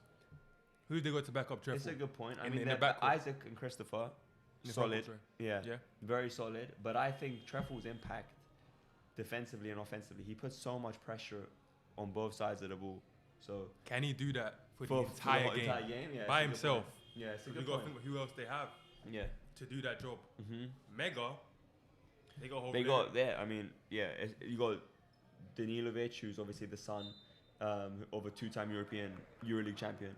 You know what I'm saying? So, and Oggy, of course, is incredible. And they're all very tall. You know, remember this as well. It's a very tall lineup. Yeah. And then not only that, they've been playing together for so long. That's chemistry is.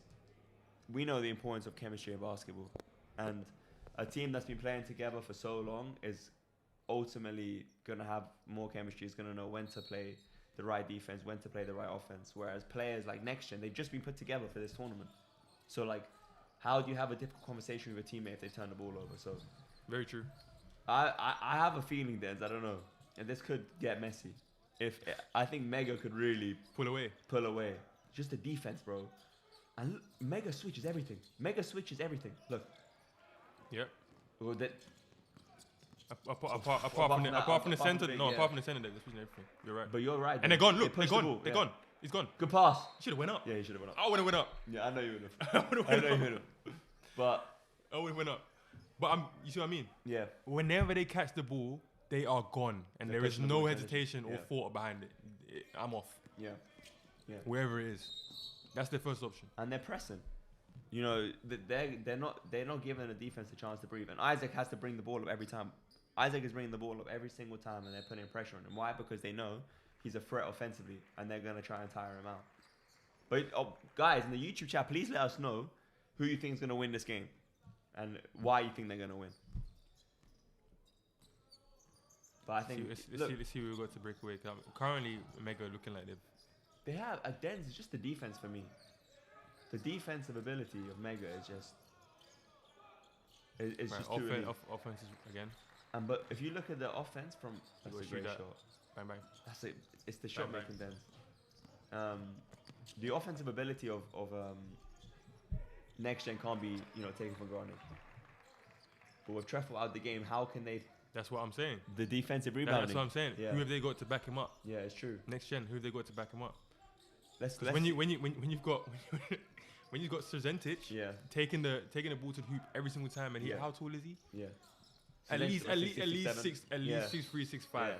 At guard, nobody's stopping him, especially unfortunately Isaac. Yeah. So right now the center in for NextGen is Rezon Elaze, right? He's a backup center. So when Treffel was in the game, he was putting pressure both offensively and defensively. We want to see now what he can do. You know, if he can match up to that. Yeah. But I'm shocked, right? The fact that Mega. So Istanbul came into this game averaging the most points in the tournament, 91, right? NextGen has held them. NextGen has scored 91 points on average, right? Mega has kept their opponents to 58. We're seeing that again right now. Yeah, it looks like right now they've only scored 13 points. So we're gonna see what happens. Look, but the first option is attack, and then it's we're wide gonna open shot, shoot, bro. Everyone is a threat. Yeah, it's true. But they are attacking the paint. Everything comes off that paint attack. Yeah. Good shot, Isaac. Wide open for three. Oh, yeah. Good rebound though. Good block. But this is the thing, they're running everything through Isaac. They are running everything through Isaac. 100%. And he hasn't really got much going currently. Good pass. Ooh, unlucky. Ooh! Then you're 100%. He should have shot that. Say that. He should have shot that. The thing is, they go. You almost made that. Yeah. But one thing. Go on, then tell it. No, talk about it. Yeah, you don't have time to think. Yeah. Or relax. Like, cool, you missed. You got to get back on defense. Mega's pushing the ball. They're going. They're pushing the ball in transition. And it's not just their. The coach is young as well then.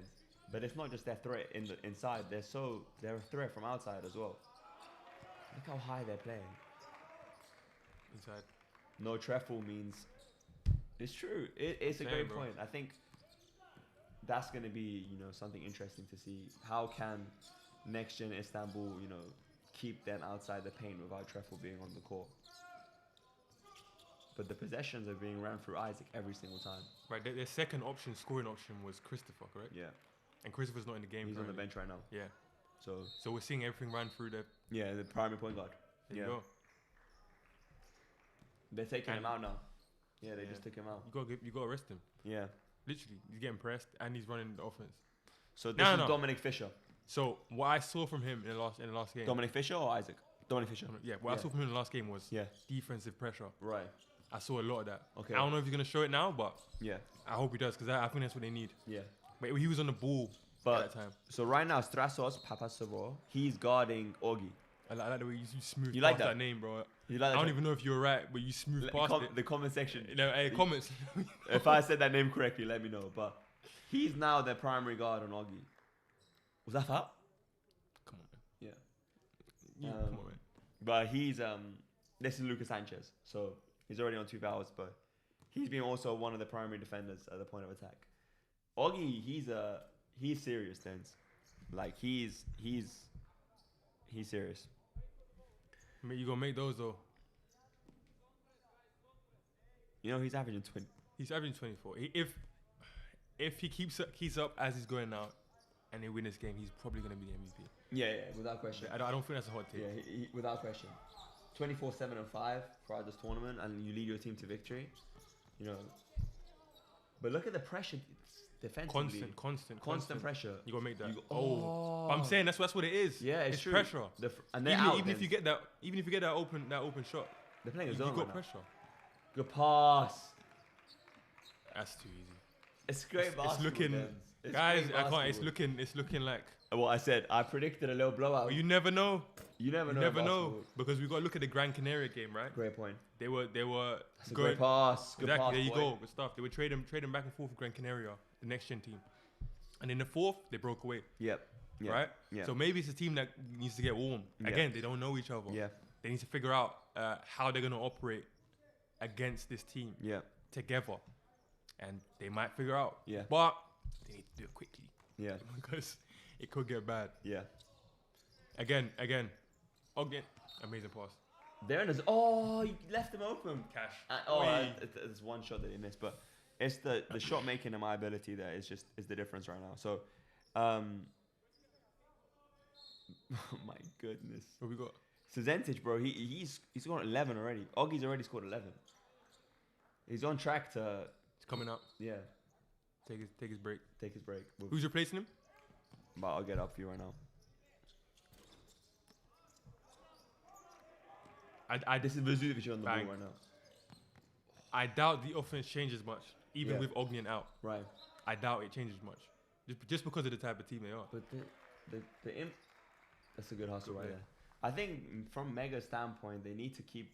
One thing is going to be interesting to see is can they keep their foot on the gas? You know, because it's a 48-minute game. I think they can. Yeah, they can. They look. I mean, just from what we've seen, they've played like this every single game. Absolutely, without fail. Whoever they're playing, they played exactly like this.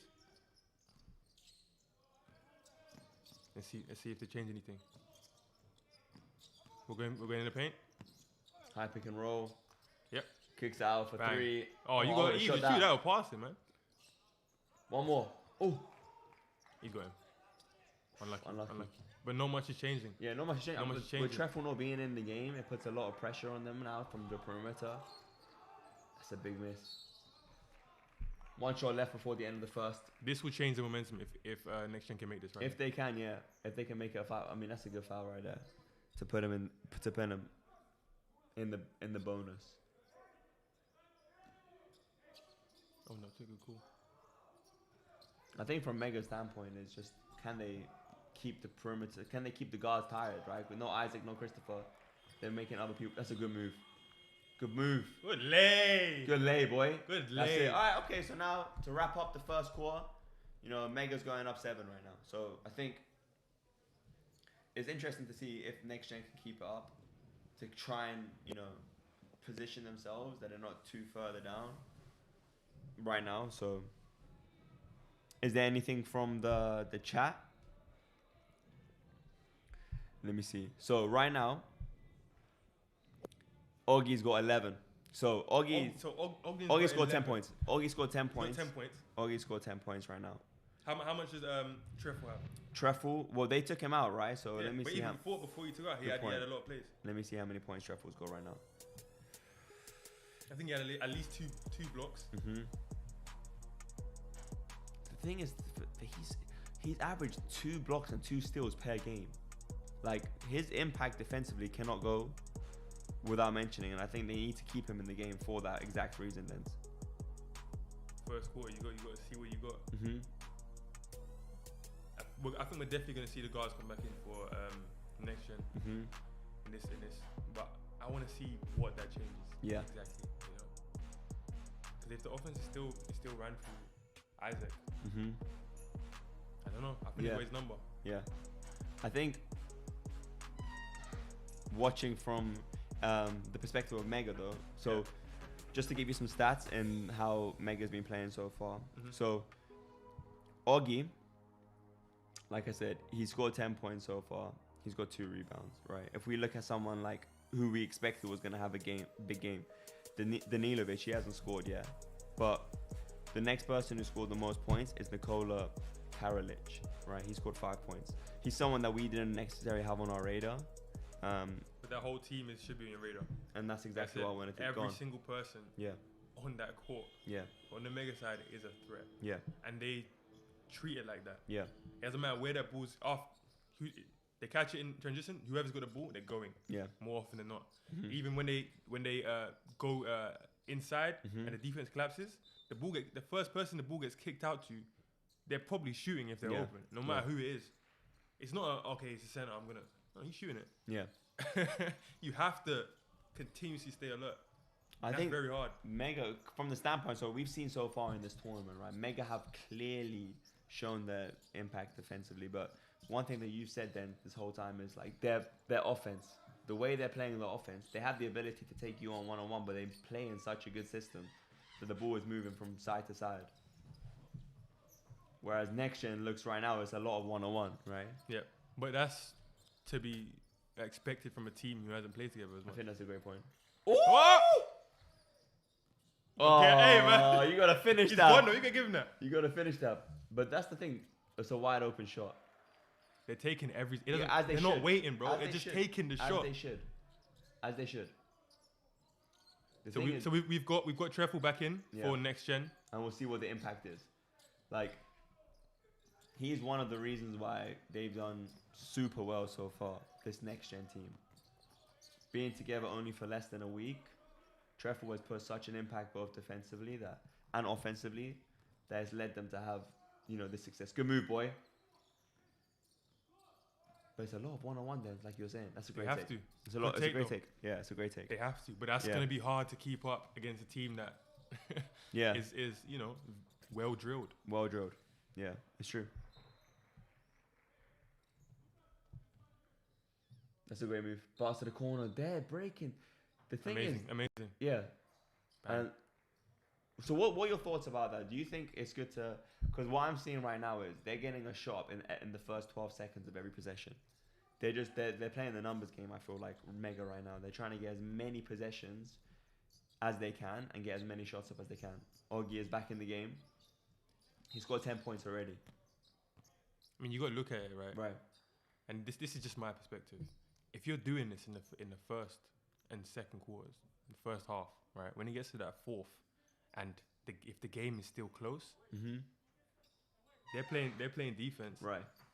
You're gonna wanna have to get out on every single player, and if it's close, because you've seen them take every single shot. Now it gets a lot easier to play the mind game. Yeah. Oh, I'm a pump it. I'm going. Yeah. You're gonna jump. Yeah. Because you have to. Because he's taken that shot 50 times this game. Yeah. You understand? It's just a lot of pressure. And even look, their best offensive player is picking up. Like, look how he's playing defense. Every possession is difficult, and that's a big shot. That's a big shot. And I think right now, if the NextGen team can continue to make these shots, then they're going to be in a chance to win this game. The only problem I see is that Mega's defense is so elite, Dens, that are they going to be able to sustain that? And that's what I think it's going to come down to. They have to figure out offensively NextGen. Yeah. They always have to figure out offensively. Yeah. And the guards currently... From the backcourt in NextGen? Yeah, NextGen. Okay. Yeah. I don't know if they got it right now. Isaac and Christopher. They're not in the game right now. So that's a good steal, though. I think the pressure... They got to take advantage of this. That's the thing. And unfortunately, I think it's the possessions that... I mean, Augie gets the ball and goes. He's not winning. That's all of them, bro. This is what I'm saying. Yeah, that's as soon as they catch the ball, they're out. There is no break. We got a question from YouTube. Tell me. I don't even know if you want to answer this one. Go on. Partizan or Red Star. Now, depending on your answer, you may not be allowed back in Serbia, the country in certain parts at certain times on certain days. We've been fortunate enough to watch both. No, don't give a political answer. This is a setup for a political answer. I can hear it in his voice. So we've been very fortunate enough to watch both games. Partizan have some incredible players. Red Star also has some incredible players. Coming from the UK, I want to be able to go and watch both Partizan and Red Star games. Can you get to the answer, please? We have a game to watch, you know? We have a game to watch, yeah. I think we should focus on the game. No, that's not what you want to say, bro. I like both teams. He told me it's Partizan. I like both teams. He told me it's Partizan. I like both teams. He told me it's Partizan. So, yeah, until... how about this? I guess we'll find out in the derby which team we'll take. What about yourself, Denz? What team would you take? So, back to the game. Yeah. We got Mega up 27-22. One great thing about the EuroLeague is you have the fans, right? So, if we now say Red Star is better than Partizan, the Partizan fans, they will be on us. If we say Partizan is better than Red Star, then the Red Star fans will be on us. So, we have to take a political position and answer in this matter. So, I'm taking I respect and appreciate. You say you have to take a historical position when answering. Political. Historical. So meaning you say Partizan is what you're saying. Back to the game. Treff was at the free throw line, and he's missed the first one. But I think if Treffel can continue his impact on the game defensively and offensively, we've also got Isaac back in. Yeah, Isaac's back in. Christopher still isn't in the game, if I'm not correct. Yeah, it's a good point. For Next Gen Istanbul. Yeah, it's a good point. Which is I'm not sure why, to be honest. But I think the players are really adapted to. That's a great take. The players are really adapted to be able to play. It's very easy for him. How many points is he had now? About 14. Yeah, I think so. It's very easy. I'll check for you right now. But I think from the standpoint of again running through Isaac, everything is ran for Isaac, and he's such a good shot maker. Then, so that's tough shot. My position is if you're next gen, do you keep going through what's working, or do you look to switch it up so the defense doesn't get complacent? They're not too far behind right now, but wait, it's a foul, ref. You made that. Yeah. They're not too far behind right now, but obviously, as we've played basketball. Everyone here watches basketball. You know that style of basketball. Yeah. You know, the one-on-one, just one person in the offense. It usually doesn't work deep into the game. Yeah. Right. So if they can't figure anything else out, Mega have a big lead on them in terms of what it's going to look like in the fourth quarter. Because I think if you look at the box score right now, right, so Mega's ability that we know is right, their ability to shoot from the 3-point line, but they put so much pressure on the paint that they don't let you rest. They've kept all their opponents right on average 58 points. On average, 58 points then, and like that's a defensive. You're talking how many points is that per quarter? That's under 15 points per quarter. So they're really putting the clamps on, but they're not able to do it right now with Istanbul. They're not able to do it with Next Gen. Isaac is just so elite. That two-man game of Isaac and Treffel is elite. Good pass. Good move. Fake. That's a great move. And one. That's a great move. Now, we talked about this with Nolan, right? And we also talked about this with Paul. Dogs. Yeah. It's what it's looking like. Because these are Next Gen is a selected team. Yeah. Selected team from teams that aren't participating, right? Right. So they're there for a chance. This is their shot. Yeah. And they're playing like it right now. These are buckets that are coming off pure passion, energy. We need to score. It's not I don't have an option. We need to score. We need to win, right? Yeah. We have to show. This is our chance to show who we are, and you can see that in their play. I think, and I want the YouTube live chat to let us know. Like, do you think Mega has had sort of not an easier run, but they haven't played someone of the caliber of Next Gen so far? But when you have this man, Oggy, he would change the game for you. And their shot making as well, Dens. Their shot making is... They're just shooting the ball. Yeah, they're getting it up. And this is what I was saying to you earlier. They're getting shots up within 12 seconds of every shot clock. So I think you're putting so much pressure on the defense. You're making them make the... Like, look, they go Next Gen and Mega's in foul trouble already. So it's so good to see. Dens, do you think these players... One thing that really impresses me is their age. You're talking about 17, 18-year-olds. That their shot making. Yeah, we got another question for this man right here. Mm-hmm. What's your opinion on number 25 on Mega? Number 25. Let's get up his. What he's had throughout this. Yeah. Let's get this up. Because we're watching him now, and we're seeing, like we've been saying, every single player on this Mega team is clearly a threat. Mm-hmm. Right? Yeah. Throughout the entire competition. Yeah. I mean, there's no one that you can count out. He's been averaging 9. So, but this is your point, then. Everyone's been so consistent, right? Oggy obviously is leading the team, but as you mentioned, right, number 25 is Victor Krunik. Yeah. He's averaged 9, 3, and 4 with 2 steals a game, right? And his PIR is 10. So he's impacted the game every time he's been an Oggy with another great pass. And Next Gen they're keeping the game close though, which is really impressive. They're really keeping the game close. But he's clearly Krunik is clearly a pivotal part of the offense and the defense. Yeah, without question. These are the shots that the pressure that they're putting on the rim is excellent. To be honest, it's excellent. They're keeping up. They are. Next Gen are keeping up. They are keeping up more than I had expected. To be perfectly honest with you, because I think this game is going to be a game of runs, and Mega had the first run. But Next Gen have been able to sustain another run to keep it close. What's interesting is... Christopher's back in. Yeah, Christopher's back in. He sat for a good 10 minutes. I'm saying for the first time since the first quarter. About, 3-4 minutes into the first quarter? 3 or 4 minutes into the first. And what were his numbers over the season? Who? Christopher's. I'll get that for you. Because that is another pivotal player on next gen. Yeah, he's been hooping. Here again. Ooh. Unlucky. So Christopher, he's been leading them from the standpoint of he's been averaging 10, 3 with a 12 PAR. So he's been very solid, but without question, Treffel and Isaac are their 2 stars. And now they got Christopher back in and gives another threat offensively. Christopher is a big offensive threat for them. He is for sure. But like the defense of Mega. This is a much lower scoring game than we both anticipated. It's the final. I mean, this one it's intense. We said Mega are great defenders. Yeah. Like this is what's happening. Yeah, Chad. Just for some context, Mega it's basically been the best defensive team of this tournament, right? They've averaged 6 blocks a game, which is the most by any single team that's played in a tournament. And they've also held their opponents to 58 points on average. 58 points is less than 15 points a quarter. So they've done what they've done defensively and has shown their impact. Whereas next gen, right, they've led the entire tournament in points per game. And it was 91 points per game. And they led the entire tournament in assists. So they averaged 23 assists per game in the tournament. So it's your boy. Yeah. It's a defensive battle. And you got a high-powered defense versus a high-powered offense.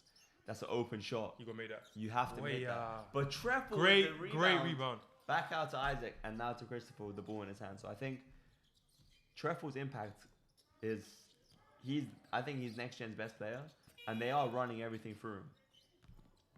Good move. Nice. But Treffel, you got to make these. But Treffel's keeping it alive. You're right. He is. But I mean, look, they're not too far. Again, gone. Great D. Yeah, great defense. But every single time, Mega are gone. Yeah. It doesn't matter who has the ball. It's funny because for such a high-powered defense, they push the ball. So like they're so just free on offense. Exactly. Like they're not just winning games. Of course, defense is very important, but they push the ball. They're so fast in transition. Krennic again with the ball. Unlucky. Ooh. Isaac with the ball in his hands. Good take. That's an excellent take. And one again, Dens. They have the chance to take the lead. We're going to talk about it right now. Because this is clearly going a very different way from what we expected. We knew it'd be. I mean, I guess. Well, you thought next gen was gonna win. I did. Yeah. But I mean, you have to be honest and see what kind of talent Mega has. Talent and professionalism, their ability to score, their ability to play defense, their height. It's all there for them. So this is next gen's first opportunity to take the lead in the game. Makes it. Oh man, come on, man. You got to capitalize on that. I think what's going to be super interesting is can both teams in foul trouble. Yeah, both teams in foul trouble. It says a lot about how good shot, Oggy. He is elite. There. Amazing. He is elite. But it says a lot about how intense this game is. Yeah, definitely. And just to let the YouTube live chat know, so Oggy, he has led the. Denz, can you give his name? Ognian. Yeah, Ognian Srezentic. Yes. He's led the entire tournament in points. So he's averaged 24 points with 7 rebounds and 5 assists. And hey, Krunik is quick. I'm gonna say that, but that's I think that's 2 turnovers in the last. Good defense. But I think that's 2 turnovers in the last 2 minutes of play from Krunik. Mm-hmm. Both on drives, but that's how they play though. So yeah. I don't think that's a bad thing for Mega because that's how they play that style of basketball. Yeah. It's high risk, high reward on offense, in my opinion. They're looking to put you in a position. He's off now though. It's maybe that's not what he wanted. But you got Oggy guarding Isaac, and there's nothing. That's what I was saying. That's what I was saying. Oh! Was that on purpose? Oggy is elite. Oggy is elite. So you guys are now watching a great matchup. You're watching Oggy guarding Isaac. So but this is not a good matchup for Isaac. Yeah, you got a long guard. The height difference is. You saw that in that last shot. He airballed it because he was trying to shoot over him. Mm-hmm. But that's a problem. Not only is Oggy the defense right now by Mega, they're putting on the clams then. Gone. Okay, no. Yeah, finally, they're not going. Nope. Good move. They are going. Good pass. It's simple, man. It's simple. It's simple. We're going. We're going. Yeah. I'm going this way. Yeah. And you're gonna follow me, and then I'm gonna kick you out every single time. But to be honest, they're only down 4. Like, given how well Mega are playing, Isaac and Treffel, high pick and roll. That's one of the first times it's gone. Well, first time it's gone to Treffel in the second half, second quarter. Sorry. Because they've been guarding him. Yeah. They've been playing tight. Questionable Isaac. What's he get? Good take. Good nice. take. And one again. It's a great take. And one again. These. Hopefully he's okay. Hopefully he's okay. Yeah. But that's not Oggy as well, then. Yeah, that's a great take. That is a fantastic take. Yeah, I think the pressure that they're putting a lot of pressure on the paint, and now this is what's going to be really interesting, right? The fouls. So NextGen have put Mega in a lot of foul trouble. So I'll get it up for you right now. If you look at, let me get for you right now. So right now, Mega's only scoring. He's got 18% from the 3-point line, but 67% from the paint. So they've been putting a lot of pressure on the paint, and I think they need to keep that. But if they start hitting the outside shots, which they've done throughout the whole tournament, it's going to be a problem. It's going to be a problem. It's going to be a problem. And I think when it was an issue when they took Treffel out the game, because right now Mega is out rebounding NextGen 22 to 15. So they're winning the battle on the boards. They're winning the battle from the 2-point line. They're not getting to the foul line as much as NextGen, but they're putting so much pressure on the rim that is tiring out NextGen. So, yeah. We got to see how that plays out. We got to see how that plays out. Further into the game. Because those are the things that add up. Yeah. Even a turnover game. So, it's Mega right now has got more turnovers than NextGen, but they're still... But that's the brand of basketball they've been playing in this tournament, right? Yeah. They are very aggressive on offense. They take the first shot every single time. They take the first drive. That's how they've been playing. It's high reward. High reward. And the defensive ability, like I've said it before, like the fact that they hold their opponents on average to 58 points speaks volumes. So the thing is then, it's like every single player on the court right now is what, 6'5", 6'6"? Like for Mega, yeah. For Mega. They're a tall team. Yeah. They're long, athletic. They play the passing lanes really well. They push the ball in transition. So, TJ makes these right there. 1 point game. 1 point game. Isaac's been playing exceptional, to be honest. He's standing up to everything. Yeah. But let's see if they can lock him down on defense. That's what we're gonna see. They're gonna good take. Unlucky. No Treffel in the game means that again the rebounding battle is going to lean towards the favor of Mega. One thing that cannot be taken for granted is, again, like this tournament is giving you a platform. You got so many people around the world watching this game. Nice. That's a fantastic... Oh, good pass, boy. I think that's second time he's got too fancy. Yeah. That right there is a floater. Yeah. He was open. Yeah. Wait. Let us know, chat. Would you shoot that in that instance, or would you have made the pass? I know you shouldn't have made the pass. Yeah, you the pass was stolen. That's a floor right there. Yeah, it is. But I'm impressed right now by how they're keeping it very close. Good pass. Easy. Good move. Easy. That is a great move. Easy. Man. That is a fantastic move. So Mega look right now, they're up 5 with 50 seconds remaining. That's what I'm saying. That's the difference. On one end, you see 2-3 passes, bucket, or there's a good chance on a score. On the other end, with NextGen, 20. That's a tough shot. We see a lot of that. Yeah. The clock gets ran. And whereas look at these guys. We're taking they're shooting within 10 seconds every single time. Every single time. That's the main difference right now. Every single time. That's the main difference. Like Mega is putting a shot up within the first 10 seconds of the offense, whereas it's NextGen, they're getting a lot harder to get the shot off. And that's what matters when it comes to the fourth quarter. Yeah, man, it's true. When time is an issue, you ain't got time to be. It's true. Unlucky. So up 7. No Isaac in the game. Yeah, Isaac's out. Yeah. Let's see who's taking his position. This is Dominic Fisher with the ball in his hands. 17. Good pass to the corner. Good move. One more to the corner. There you go. That's Fisher. Beautiful basketball. Great shot. Beautiful basketball. Great shot. Yeah. Great shot. And they make a 4-point game. Shootout. So, yeah, he just came on. That's beautiful basketball right there, then. Honestly. That is beautiful basketball. I think one thing, and I want the chat to let us know, I think the fact that NextGen, we need to speak on it. Like, they haven't spent a lot of time with one another, and they're able to play against a team that has dominated throughout this entire tournament. Says a lot. Mega has destroyed their opponents. They've averaged like 86 points, and they've held their opponents to 58 points. So they've won on average by 20 points every single game. Which is crazy. This is a crazy yeah, stat. It is a crazy stat. In the NextGen tournament. So Yeah. this is a tournament of some of the most elite talent. Yeah. Right? Yeah. And they've done that here. Yeah. And I think for the NextGen Istanbul team, the fact that they've only played together for 1 week and they're in the finals right now. So it's really good to see. So look, percentages on 14 points. 14, 4 and 4 already. So he's on path to have another big game. He is looking like the MVP. If they win the game, he will be the MVP. But we need to see what's going to happen from the standpoint of NextGen. Can Treffel step up and match that? Can Isaac step up? Can Christopher step up? It's either going to be a whole team effort, which it should be, or someone's going to go off. Yeah. And I'm excited for both. Yeah. I'm excited for both. So right now you go what? 8 seconds. Augie, they're not putting the pressure on him on defense. They're going to let him dribble the ball up. Let's see what he's got. 5 seconds. He's going. Oh, he's shooting.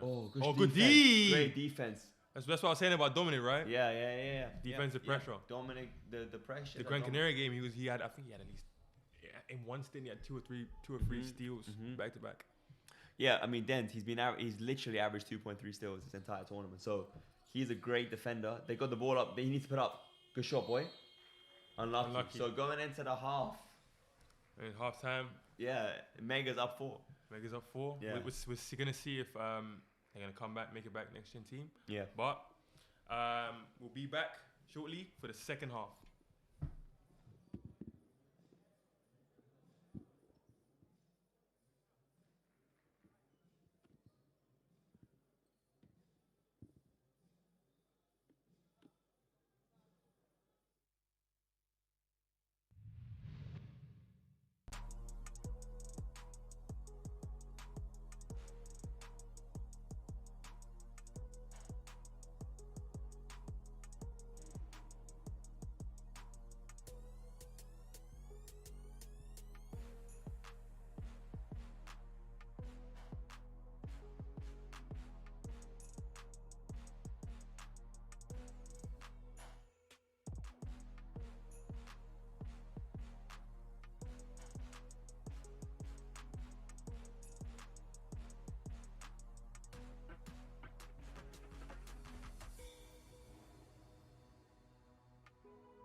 back in live for the second half. What was the first half looking like, bro? Bro, I mean, we said it earlier, right? Obviously, I've taken Mega to bring this home. You've taken NextGen. I think it's a much closer game. And I'm just going to say, the YouTube poll agrees with you. 72%. Thank you, YouTube. Believe that Mega will win. Yeah, I think their dominance so far in this tournament prior to this game has been on show, with Oggy being a standout player. So far in this half, it's been clear as well, right? So Oggy's already got 14 points. You know, he's got 4 assists. And Bachko as well. Bachko has been incredible, bro. He's had 5 rebounds. You know what I'm saying? He's had 2 blocks and a steal. So those two right now, they've been showing their impact on the game. I think the reason why I went with Mega in the first place was because their defensive ability, right? They've led the whole tournament in blocks per game. But offensively, Ogden is still... He's a different level. He's leading all scorers in this game, correct? Yeah, he is. Isaac is behind him with 9 points, I believe. Yeah, Isaac's got 9 points on the NextGen side, and Treffel's got 2 rebounds. So I think, and Christian's got 3 assists. But I think the way, look at this mismatch right here. Good pass, good pump fake rather. The way Mega has been able to put their impact on the game has been great to start the game. But look, NextGen style with a great defensive possession. That was a bad shot though. Yeah. So it's going to be interesting to see now in the second half if NextGen can keep within close distance, because in the fourth quarter anything can happen, and NextGen showed right against that game against Gran Canaria how they can dominate the fourth. Treffel, unlucky, he does miss it. He's missed his second jump shot. Yes. But Oggy, I think then he's showcased why he's the best player in this tournament. Like, he has showcased why Mega have been able to do what they want to do so far. Good shot, boy. Decision. And he's going to make it. And there you go, of course. Ogden is probably going to be the MVP. He is, yeah. I have to say, Ogden is probably going to be the MVP. Yeah. If they win this game. Yeah. And just to give the YouTube chat some context, this Mega team has starred a lot of great players, right? Nikola Jokic, he actually came from this team. This team won this tournament in 2022. They were the runners-up in 2017 and 2019. So Mega have always been dominant. So if you're from Serbia and you've been watching this, please let us know in the YouTube live chat what makes Mega so good. We really want to know, because they've been so dominant for so long. So, and they have been dominant in this tournament. In this tournament in particular. So if you're from Serbia, please let us know in the chat why Mega have dominated for so long. Now, from the NextGen standpoint, Christopher, with a great pass to Treffel, is fouled. Treffel has shown his impact in this tournament. Definitely. Mostly on the defensive side, more than the offensive side. Averaging about 2.5 blocks per game, scoring about 14 points. He is an anchor for the NextGen team defensively. And also offensively then. He puts a lot of pressure in the paint. In this game though, yeah. Offensively, we haven't seen a lot from him. We saw some flashes in the first quarter. Yeah. But since then, yeah, not much. I think if NextGen can keep it close though in the fourth quarter, they have a chance. They have a chance, because Isaac is so good on the ball, and he can break down the defense so well. One thing we did talk about, Denz, was how Mega get into the offense within the first 10 to 12 seconds. So far, they haven't been able to do that at the start of this half. We'll see how they play here. You see what I'm saying? Right now, they're a little bit slower, Denz. But I think the difference here is, that's what I was thinking. So what they're doing right now, good move. From what I'm saying, is they're keeping Ogden, who was initially their primary ball handler and the initiator of most of the attack. If they're in the half court, they're now keeping Krunic on top, and they're running an offense more so, a longer offense. But they're pushing the ball again. Yeah, he's gone. They're not stopping. Good pass. There was no way he was stopping. Yeah. Every single time they're gone. Yeah. That's another thing about Mega. They push the ball so well in transition. They don't wait for the defense to set up. They get it going. I think we should be expected to see Christopher to have a big second half. Good pass. Dunk that. Good dunk, boy. Good dunk, boy. So, chat. Treffel has showcased he's probably the best big in this tournament so far. Oggy. Bang. I thought we made it. I thought we made it. If you're from Serbia, please let us know in the YouTube chat why this Mega team has been so dominant for so long. That's a beautiful move. Unlucky. Gonna make it. And again, Oggy pushing the ball. They got to pick him up earlier, then. He's class. He's not going to stop. He's very good. No, nobody on that mega side is going to stop in transition. Oggy already with 18 then. Already with 18 and 4. So, good defense as well. Cool. Okay. I mean, it's not looking great currently. Yeah, they have to change it right now. They have to have a Gran Canaria moment next gen. They have to have something has to go right for them and change the momentum, because it's getting out of hand. Yeah, right now it seems like Mega has put, I believe they're scoring easy they've only points. scored 1 point. Yeah, they've only scored 1 basket in the second and half. Mega are scoring easy points. Yeah. I think from the standpoint as well, then a lot of coaching is going to be important in this part of the game. That's a great pass. Oh, he missed it. They made it, but that's easy though. Oh, they gave it Mega's way. What do you think, Dance? You're asking me to comment on that? Yeah. I wasn't there. I don't know. Oh, fair enough. But no, look. One thing, you're gone.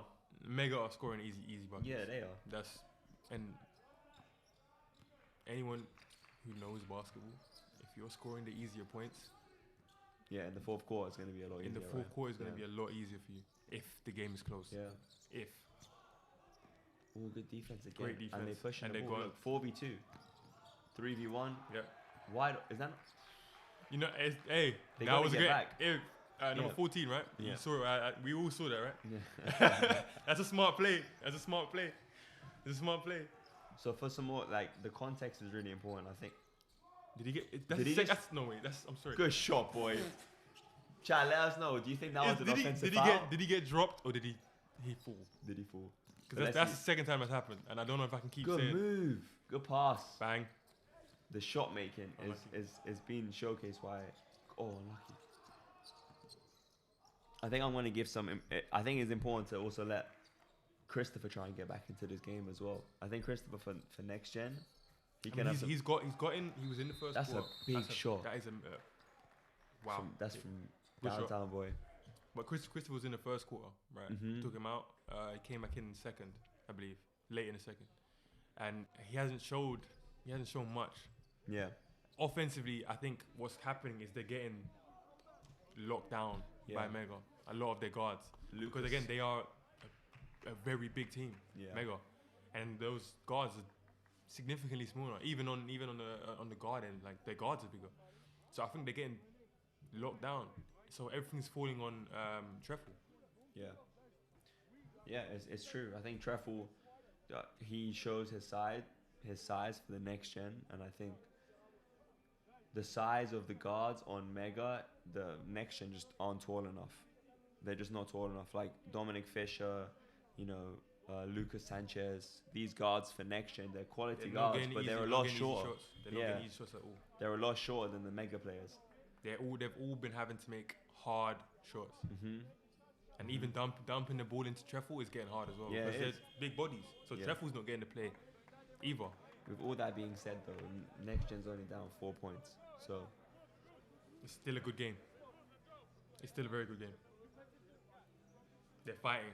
So Mega has held all their opponents to 58 points, and next gen's about to on average. Yeah, on average they've held them to about 58 points. So, but Treffel is a force. I'm really excited to see how this game's gonna end. Yeah, it's very true. I'm really excited. So I think, what would you do right now? Would you change anything if you were next gen? If I was next gen, would I change anything? What would you do right now? So you're only down 4. I mean, you have to work with you have to work with what you have, right? Yeah. This is what they have. Right. This is the product they have. Like I said, they've been together for about a week. You can't really make anything. Good pass, new. Oggy. I mean, you just got to focus defensively, honestly. Mm-hmm. Stop them from scoring. They're getting easy points in transition. Yep. They're getting easy points off dumps. They're driving in, kicking out, or they're kicking it right to the center. Yeah. You have to figure that out. Next gen have had a good pass. Next gen have had a lot of you gotta make that very good shot. Unlucky. Next gen had the scoring has been spread pretty evenly between the next gen team then. So if you made that would have been beautiful. Cold so Isaac scored 9 points, right? Lucas Sanchez has scored 9.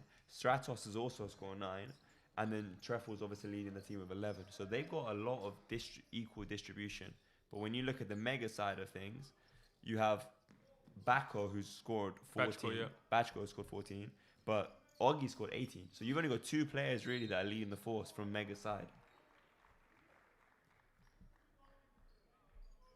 But defensively, it's a battle. It's really it's really a different story.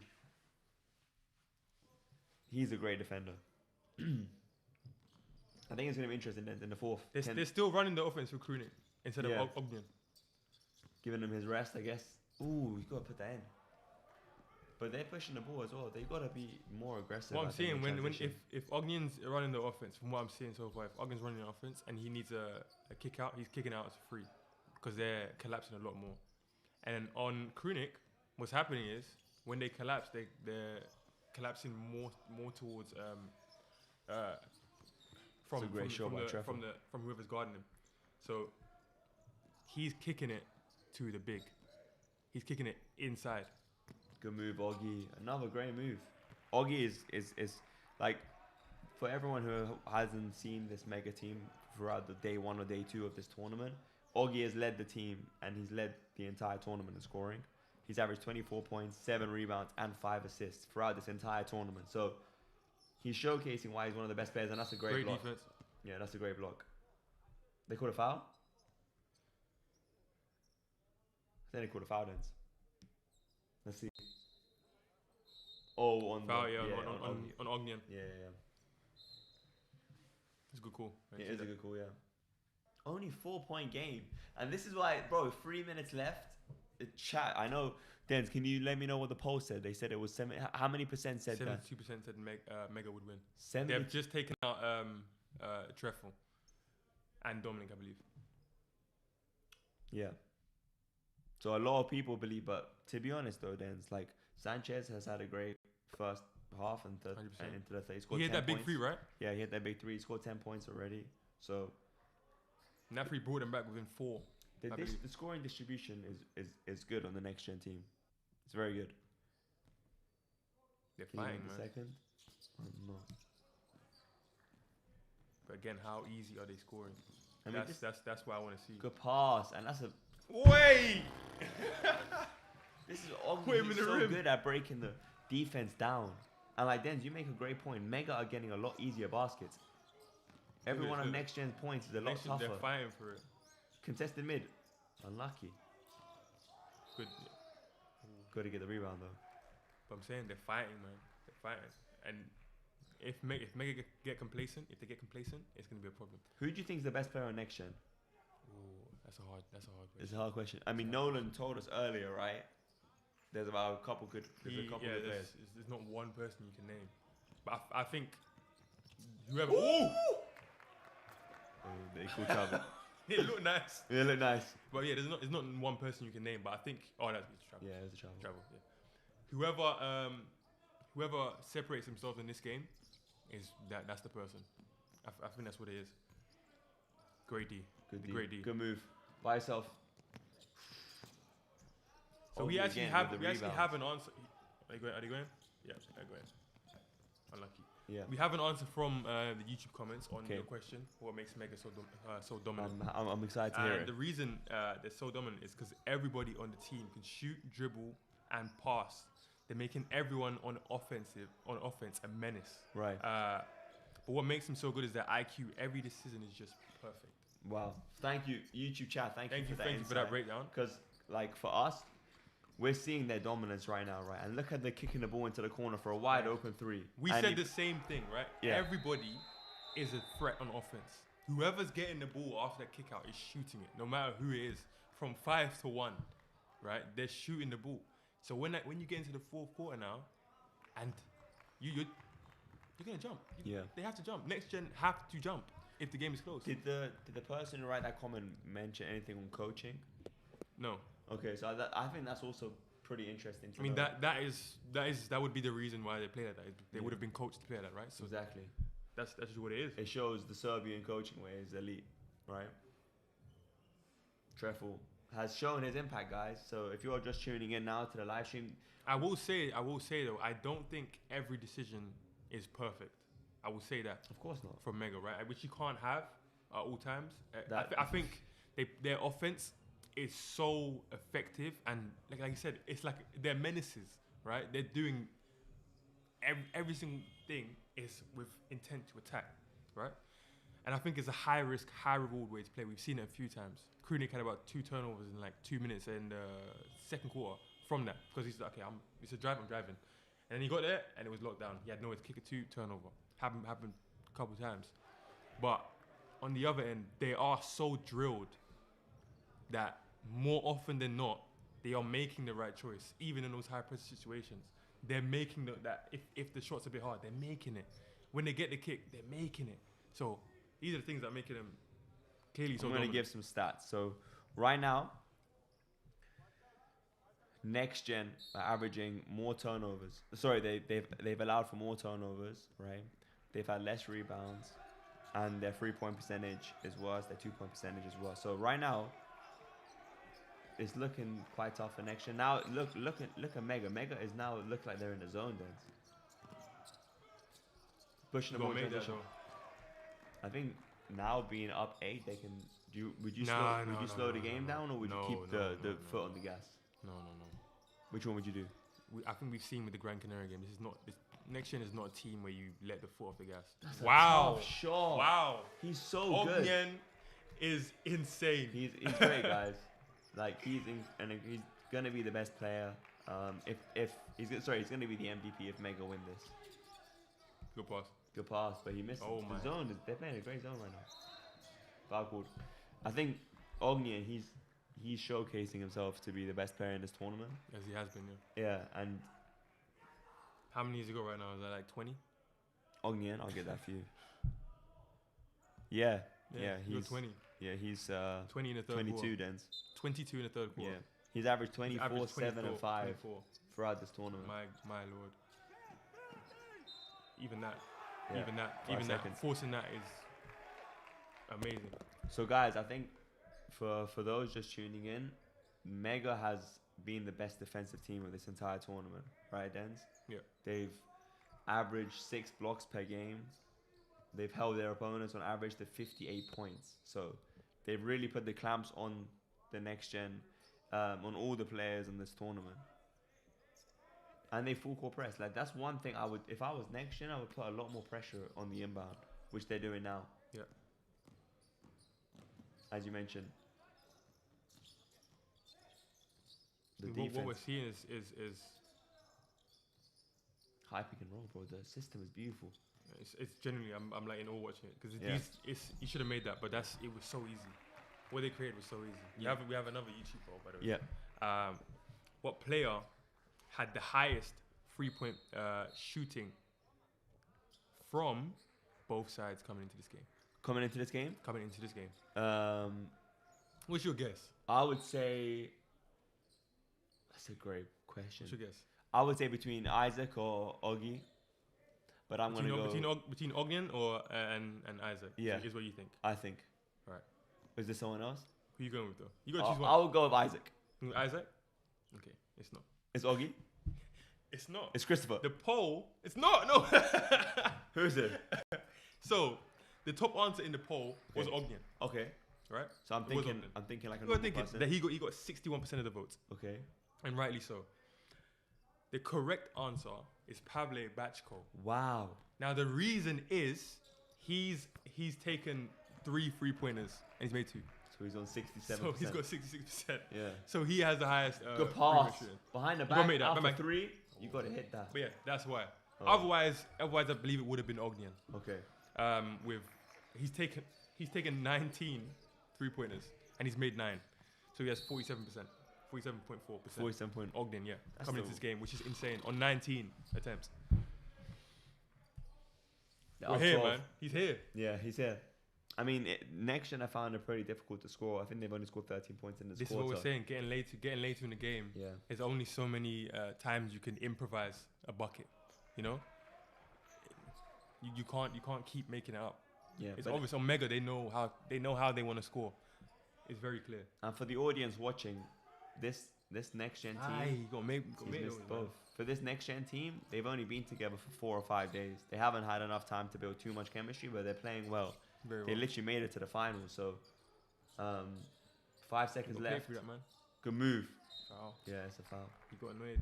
Yeah. They They get got a foul to frustrated. give, so it's a good I'm foul. saying no, but they're getting frustrated as well. You can tell. It's getting to them. Missing those 2 free throws. It's a good foul. All that stuff. That's all a build up. Yeah. From the pressure that Mega are putting on them on offense and defense. 3 seconds left. 2.6 seconds left. You got to get the shot up. There's too much space. Made it. So the way it's going, I would have thought chat, they made that. Going into the fourth quarter, we're going 65 to 53 in favor of Mega, a team that has shown its dominance throughout this entire tournament. Yep. Only 12 minutes, 1 quarter left. 1 quarter left to find out will they, advance to play in the Final Four in May. I'm really interested in seeing how much NextGen scored in that quarter. Because I don't remember that score moving a lot from when they started. I'll get it that third quarter. Yeah. No, Honestly. for sure. I think, could you give a prediction of how many points they scored in that quarter? They scored 13 points then. 13. Yeah. And Mega scored 21. Correct. So, yeah. It's exactly how it is. That's basketball, right? The person who's scoring the easiest is going to score more points. It's 1 + 1 = 2, right? Literally. And that's what we're seeing. So unless NextGen either have some Steph Curry level of like Olympic game, like, 3-point shooting, just taking threes over anybody, it's not gonna go well for them. Yeah. No, definitely. I completely agree. And I think another interesting point is, I think Mega should I think NextGen should start pressuring them full court, right? I don't think Mega is the right team to pressure full court. They're clearly a transition team, and they got fast players, and they know how to move in transition together. So I don't think because I believe I saw that in their last game as well. So look right now, then. Look at the turnover game. Yeah, I think I saw that in the last game as well. They were attempts to get pressed, and they ran through it. So what would you do right now if you were NextGen? You have to figure out who and where you're gonna stop, who you want to stop. They're not targeting anyone currently, but I think you have to, right? Ognian is obviously an obvious person to target, obviously, but he can kick it out. Yeah. So what's your coping mechanism for that? Yeah. How do you cope? How do you fix that? I think that's what they need to figure out. If they can stop that, they stop the first part of their offense. So this is the most important part, right? Should we give some? So right now, the leaders in the game, Treffel from NextGen has scored 13 points, and he's got 6 rebounds. Sorry, he's got 2 rebounds. Loka, he was the backup big, right? And he's already got 5 rebounds. Now, when it comes to the assist game, on the NextGen side, he's got Christopher's got 4 assists, but he's also got 4 turnovers. So, without Ognian in the game right now, it's going to be interesting to see at the start of the fourth what can happen. But only nothing 10 really minutes changes, man. Yeah. They just give it to Krunik. Yeah. Really. And the only difference between him and Ognian is that I believe Krunik has more dishes into the post on his drives. Ognian is dishing out more to 3-pointers. Is what I'm seeing. But other than that, 9 is minutes just as fast. 9 minutes, and we're gonna find out who is gonna, Can the NextGen team do what they did against the Gran Canaria team again? They're gonna have to pull it out of the bag. Do you think they're gonna do it? Treffel's in the game. I mean, they got Treffel, and that's a good. Oh, Isaac, you got. You gotta take that. Good you move, have to take Isaac. that though. You gotta take it if you're there. I mean, why not? Good steal. Great pass. Amazing. Yeah. So. But I'm saying they're playing. They're dogs. Yeah. They're fighting. They are putting the pressure on, I guess. They are gonna look into some sort of full court. Wait, see? And Dominic again. I'm saying it. Defensive pressure. He's the one. Defensively, right, Dominic Fisher. He's number 0. Chat. He's number 0 for the NextGen team. He is a defensive pest. He is. He averaged 3 steals coming into this game, and he did that in the Gran Canaria game as well. They put him on a guard, and he was picking the ball. Guess who's back in then? Ball going out. And let's see what they do in this longer offense. Good just shot. Take the first shot. Yeah, good shot. Again, it doesn't really change much. Yeah. And just take the first shot. Yeah. Anywhere in their offense is a threat. Yes, sir. No, 100%. Not thinking. He's not thinking. He had him on the first one. He's trying to do too much. That's the difference, right? Yeah. As soon as the Mega gets open, behind you. They take the shot. Yeah. Oggy is letting it fly, and it don't matter. They get back in defense. Yeah. NextGen, one move, they get him. and then they try to do something else. Yeah. It's like, just take the shot. We're about to find out. It's a 10-point game. To be honest, they're not getting the ball to Treffel at all. It's a good shot though. Unlucky. Mega's not letting them get the ball to Treffel at all. Yeah. I think that's the difference between the two teams. Mega has clearly pinpointed a couple players that they don't want the basketball to go to. Whereas when you watch NextGen guarding Mega, they don't know who. They don't know who or what to target. So. And it's not their fault because everybody's an issue. But you have to target someone. Yeah, definitely. You have to find the trigger point. I mean, there's a big difference, right? So Mega right now is they're from their field goal percentage, right? From the 2-point shots, they're 64%. Whereas you compare it to NextGen, it's only 38%. And they know that. Yeah, they know that. They probably knew that coming in, right?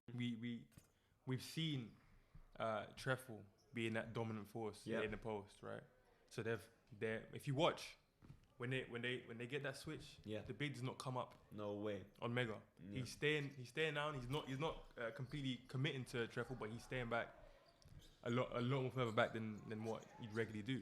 And those passes are not going to Treffel. So it's forcing them to take mid-range shots that they don't like. It's forcing NextGen to take mid-range shots they don't like. Good shot.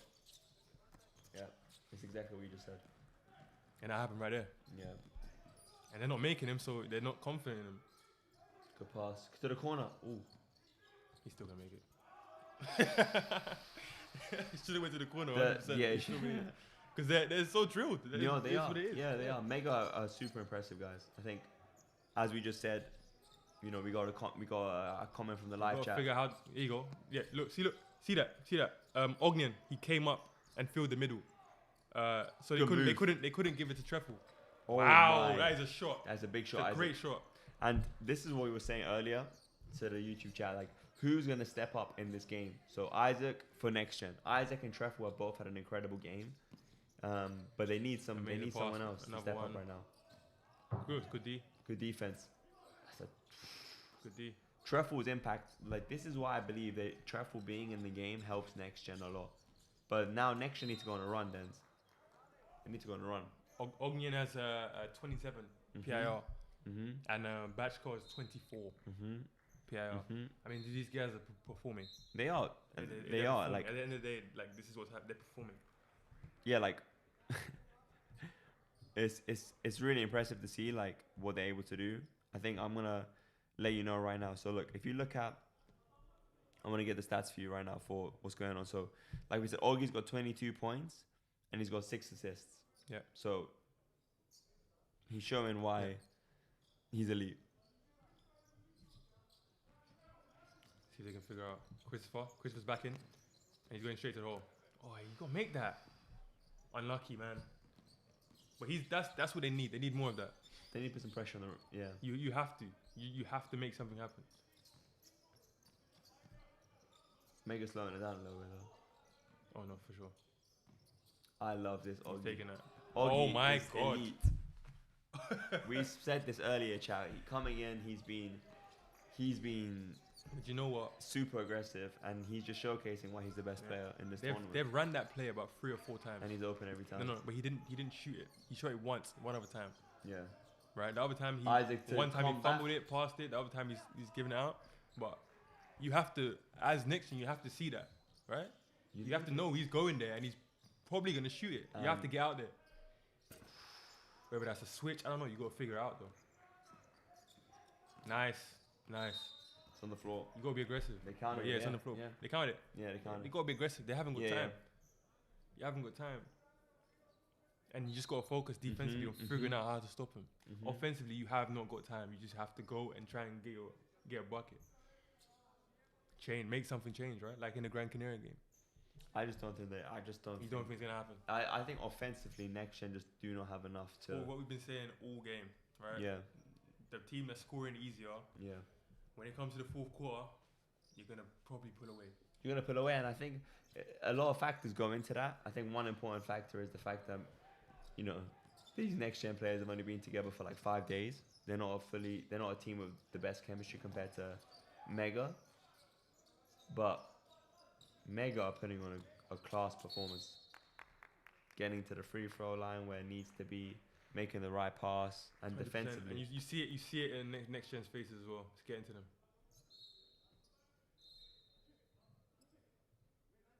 11-point game with 5 minutes remaining. I think, yeah.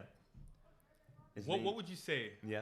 This may be, I don't know if it's controversial, Yeah. but how would you compare this mega team to last year's Madrid team? first game for finalists? I think, and that's the Real Madrid team. yeah, I mean, they're both similar in the standpoint that they have They're one both tall, player. very tall. They got Yeah, very they're- tall players. The guards are very tall.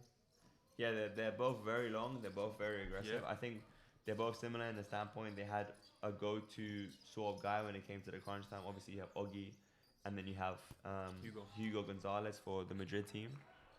But I do think this team just... There's a reason why they've been every year at the top, right? And I think it just comes down to their consistency. Like, when you watch the game from last year's final, it was a much closer game, I think. Real Madrid fought back, right? Real Madrid, yeah, but I believe like Mega has now, they've shown they've been the better team this entire game, right? I don't think that was too clear last year. It was a very close game. You think that would happen to that Real Madrid? Because by the way, if you don't know, we were in Berlin. We watched that final. We watched it live, in person. So we saw the fire that Real Madrid team had. I can see the same with Mega. The fire. I don't know if Mega have that fire. We're not there in person. I mean, Benz, I know, but I mean, from what we can see, these guys are obviously like machines. Yeah. Like they have a directive in mind and they go and do it immediately. That Real Madrid team was more of we're doing, especially Hugo himself, Gonzalez. He was diving on the floor. Oh my! He just made that. Goodness. He just made that. Oh my goodness! That's crazy. Chat, that again. Chat, let us know. Do you think that was a floor? That was Joker-esque. That was Jokic-esque. Do you think that was a lucky shot, chat, or do you think that was intended? No, I think Den's. But yeah, I'm saying they were diving on the floor. I haven't seen that once from these mega guys. Not that they can't do it, but I'm saying if they're evenly matched in height, like they're not evenly matched with the next gen, but they are evenly matched with that Real Madrid team last year. If they're evenly matched in height, which they were, they had very athletic. They had shooters as well. It's a very similar makeup, right? And they have that. They still have that machine behind them to have their passes all straight. The shooting. They made a lot of threes to get back in that game, of different players, right? I think it'll be a very good matchup to see. Obviously, we can't see it now because Hugo's gone and played for he's playing for the men's Real Madrid team now. We saw him at the El Clasico. He didn't play, but he's a young guy, but he's on the team, which is crazy. I think it'll be a good matchup. Yeah, I mean, I still think I'm taking Mega. I think that. Yeah. I think. Chat, who are you taking? I think the Berlin. This is from the Berlin Real Madrid team from last year's finalists, or this mega team. I just think the way Mega play, like they're so. It's their defense for me. Like they've held their opponents on average to 58 points this entire tournament. They've led the entire tournament in blocks. I just think they're so good offensively, but what's not spoken enough is how good they are defensively. I just think they've put these next gen players like in a box. Yeah, to some extent. I think box, the next gen players are finding a lot more difficult to score in this game compared to any other game they've had. Treffel is not touching the ball. Yeah, like literally, and that's their leading scorer. Yeah, they've completely iced out their leading scorer, and it's a big impact on why they're behind in this game. Watch it again. Look at that. And then Augie's got the ball pushing it. Yeah. Whoever's in the back is completely coming up, leaving his man in the corner. Yes, sir. Because I don't know if they're next gen have the facilities for that corner man to make that shot. They're completely turning their back and facing Treffel, and he's not getting the ball because of that. Because it's going to be a turnover every time. Isaac with 14 points, got 3 fouls. Trying his best, man.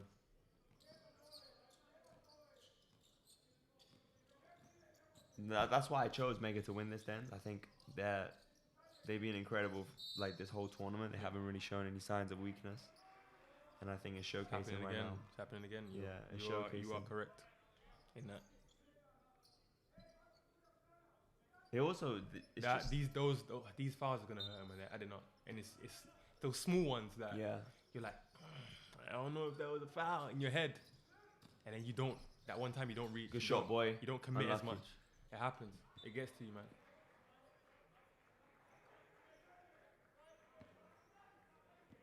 But I just love this is what I'm saying, the defense, right? Like, you're up 14 and you're still putting the pressure on defense. They respect the team. Yeah. Like, they know what they can do. And we know what NextGen can do. Now push it. So, yeah, they are deciding to slow the game down a little bit. So, I think now going with 4 minutes left, there's no need for them to push the ball. Yeah. Play the clock out. Get a good shot every time. Don't let the defense set up. It's good. He come off it again. He could have shot that. He's just chilling. He made it though. Good shot, boy. Good shot. It's exactly what the comment said, right? Everybody in the team can shoot, dribble, pass. Yes. Everyone. There's no one who's a liability. This is what it is. There's no liability for them on offense, and I think defensively they're so strong. Good defense to the corner, up for free, and it's good. Good shot. There you go. Let's get back. 3 minutes left. Are they completely out of the game? Yeah, Are NextGen completely out of the game? You think so? Yeah, I think they are. I think they got a chance. I think they got a chance. It's a very slim chance, but I think they got a chance. Augie, the way he can manipulate the offense and then hit the shot. They don't have a chance like that. One thing I really want to say is like the shot making ability at this tournament has been incredible. Day 1, day 2, and now day 3. The shot making has been incredible. How much points does Batchko have currently? I'll check for you.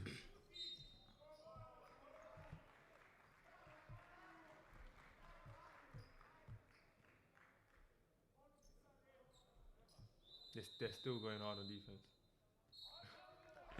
It's great. The team is relentless, honestly. They're again, just like we said, they are pulling away.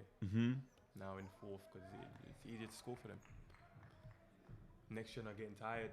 They're not finding as many routes to score because they were scoring not by accident. I won't say by accident, but they weren't. It wasn't with purpose, right? For the mega team, Augie's of course got 25 points. Ognin, yeah. Batchko's got 14. And then our boy Danilovic has 8. The son of a former European champion 2-time. So they're class personified, and I think if I now look on the NextGen side of things, Isaac's got 14. Lucas Sanchez, who came on as a backup guard, he's great defender, but he's got 10 points. And then Treffel's got 13 points. So we needed more, I think, from Treffel, but it's not his fault. I think the defense that Mega is playing, like we know coming into this, Mega is an incredible defensive team. They've really put Treffel in uncomfortable situations, and they haven't even allowed him to get too many shots up. Like I look right now, Treffel's only put up 9 shots in this game, you know. So, and it's actually amazing. It says a lot about Treffel that he has. You said 14 points on 9 shots, and he's barely touched the ball at that. Right, that says a lot about the caliber of player he is, and how much they've iced him out of the game. There is one difference, I think, as well. I think the ability. I just think Augie is... Right there, he needs that. That's a great pass. That's a good shot. I think Augie's ability between the two teams is also a big reason why their Mega is what they are. Yeah. Like, he's scored 25 points. You know what I'm saying? They're putting pressure on him. He's got 9 rebounds, then. Like, he's playing so well. Ooh. And he's making every right pass. Like, that was NextGen's most aggressive defensive play in the 4th quarter, and Mega still came out of it with a point that didn't look too hard. It's a blowout right now. This is a lot. Good move. But this is what I was saying at the start of the 4th. You don't have time to. That's what you should have been doing. You have to. I don't think it's his fault, then. I think the defense that Mega's playing. I mean, they're not slowing down. I'm just saying, like, you put all your effort into stopping them on defense. Offensively, you just need a point. You need a point, you need a foul, you need to attack them. And now you don't have time to do that. So unfortunately, it doesn't matter anymore. Unfortunately, with a minute and 50 seconds left. So it's looking like a blowout. It's looking like Mega, as your boy predicted, is gonna take this home. I think it's been an incredible tournament for them. So I think from start to finish, they've showcased why they are who they are. You know, they have been in this every single year they were in this tournament. They've showcased their dominance. In 2022, they won the entire tournament. 2019, they were second. 2017, they were second.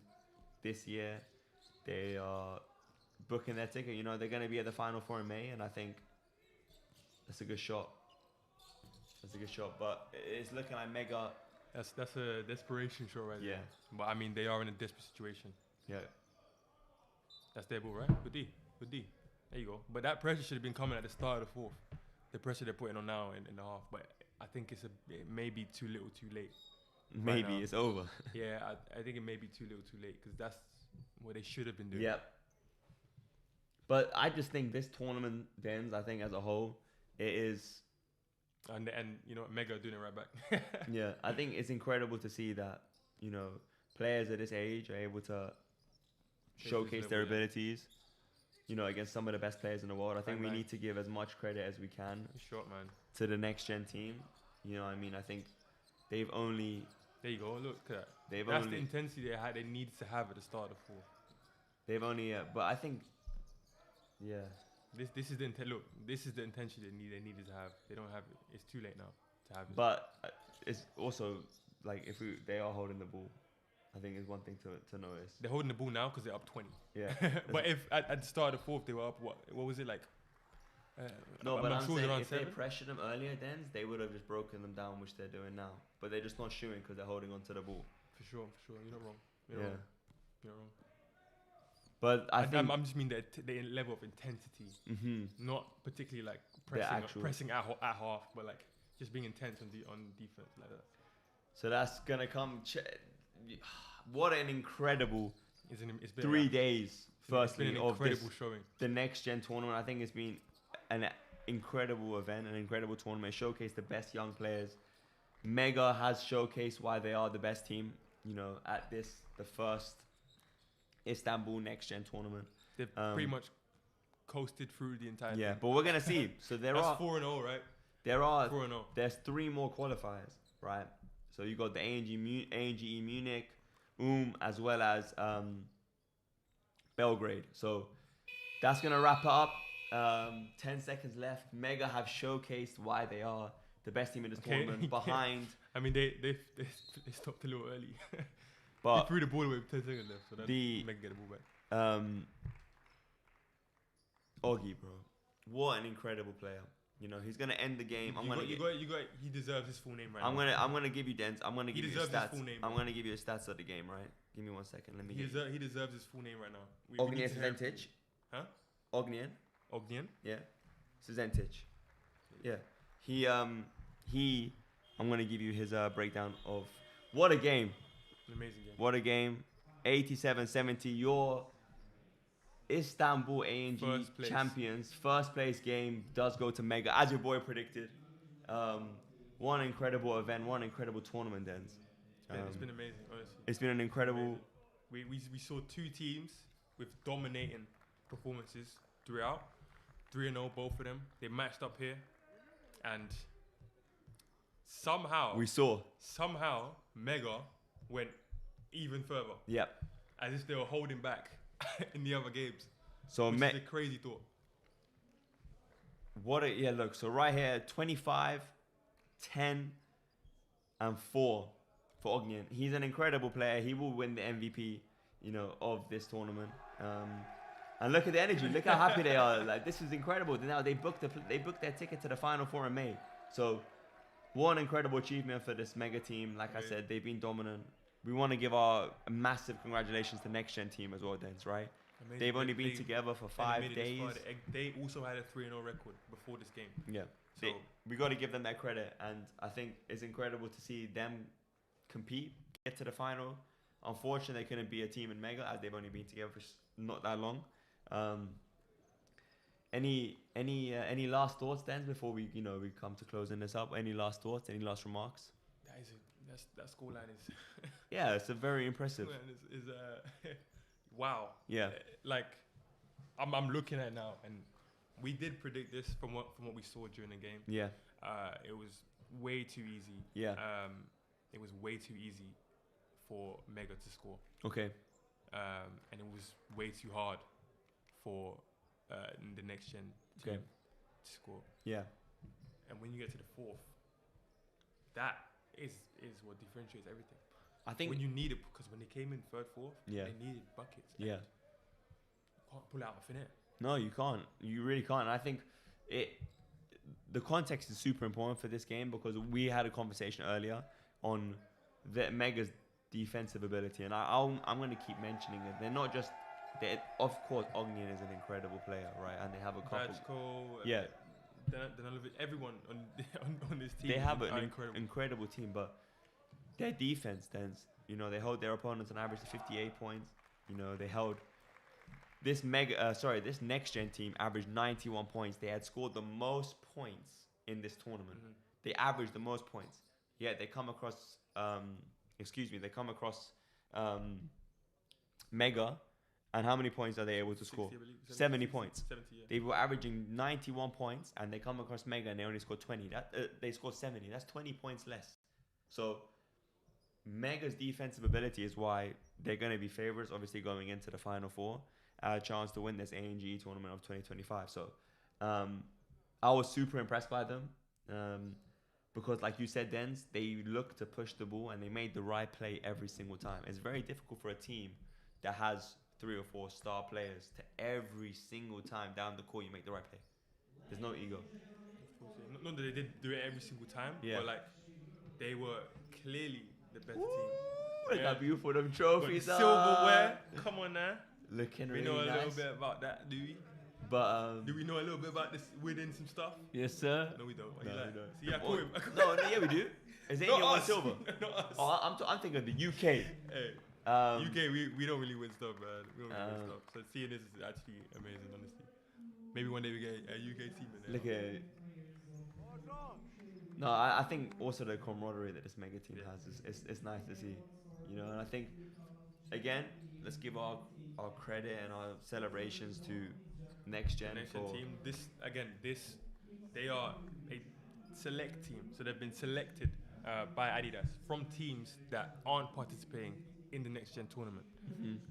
So this is a team that's been thrown together essentially. Mm-hmm. And some of these guys, like we heard from Nolan, weren't on the map even where they're from, right?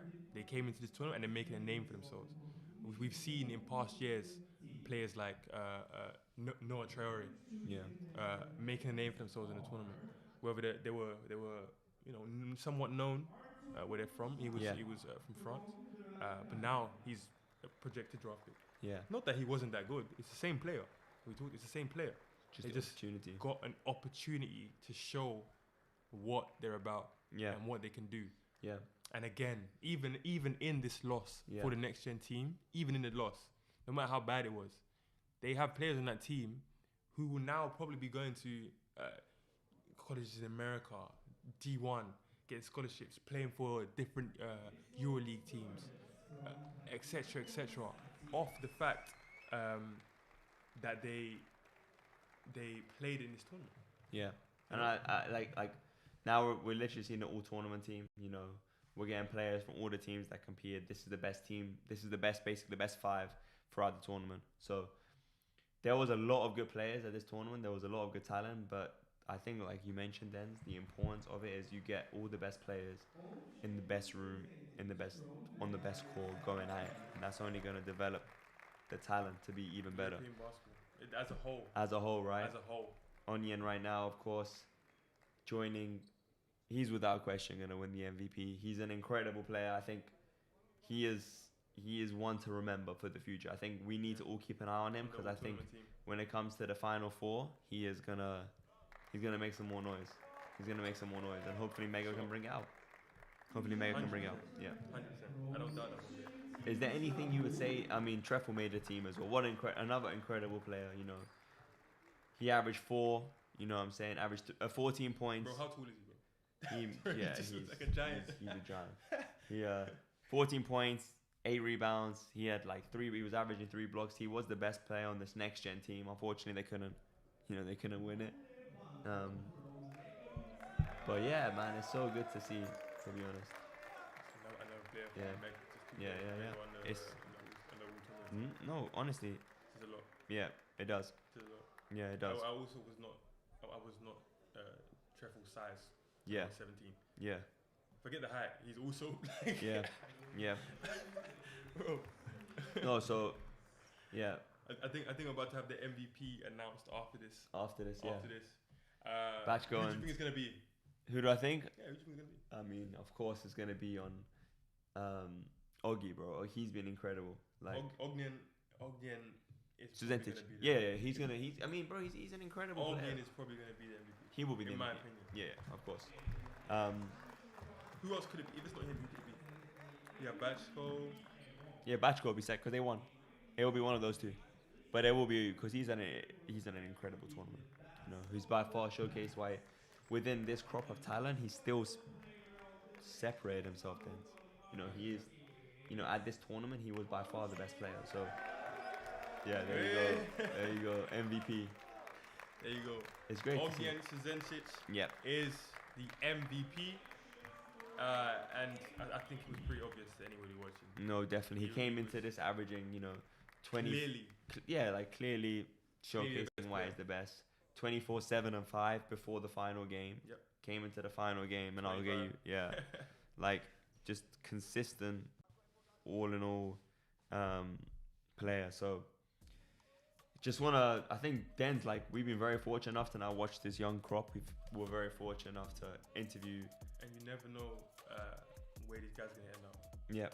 You never know where these guys are gonna end up because now we're watching this, and now we have a poll to look back at. Mm-hmm. When you see these guys on a professional teams. Yeah. Right. And wait, he came from here. I watched it. Yeah. I saw it. This is just the first qualifier. So it's been an incredible weekend of basketball. Day 1, day 2 is day 3. It's been an incredible tournament. ANGE Istanbul. Unforgettable. And we have 3 more left. This is only one of 4. We've got 3 more left until the final 4 in May. Thank you for joining us. Yeah, thank you to everyone. Don't forget to subscribe, of course. And stay tuned for updates on everything to do with ANGE. It's your host, SBB, your boy B, Mr. Denzel. Yes, sir. Thank everyone for watching. Until the next time, guys. Peace. By the way, I was correct. I told you.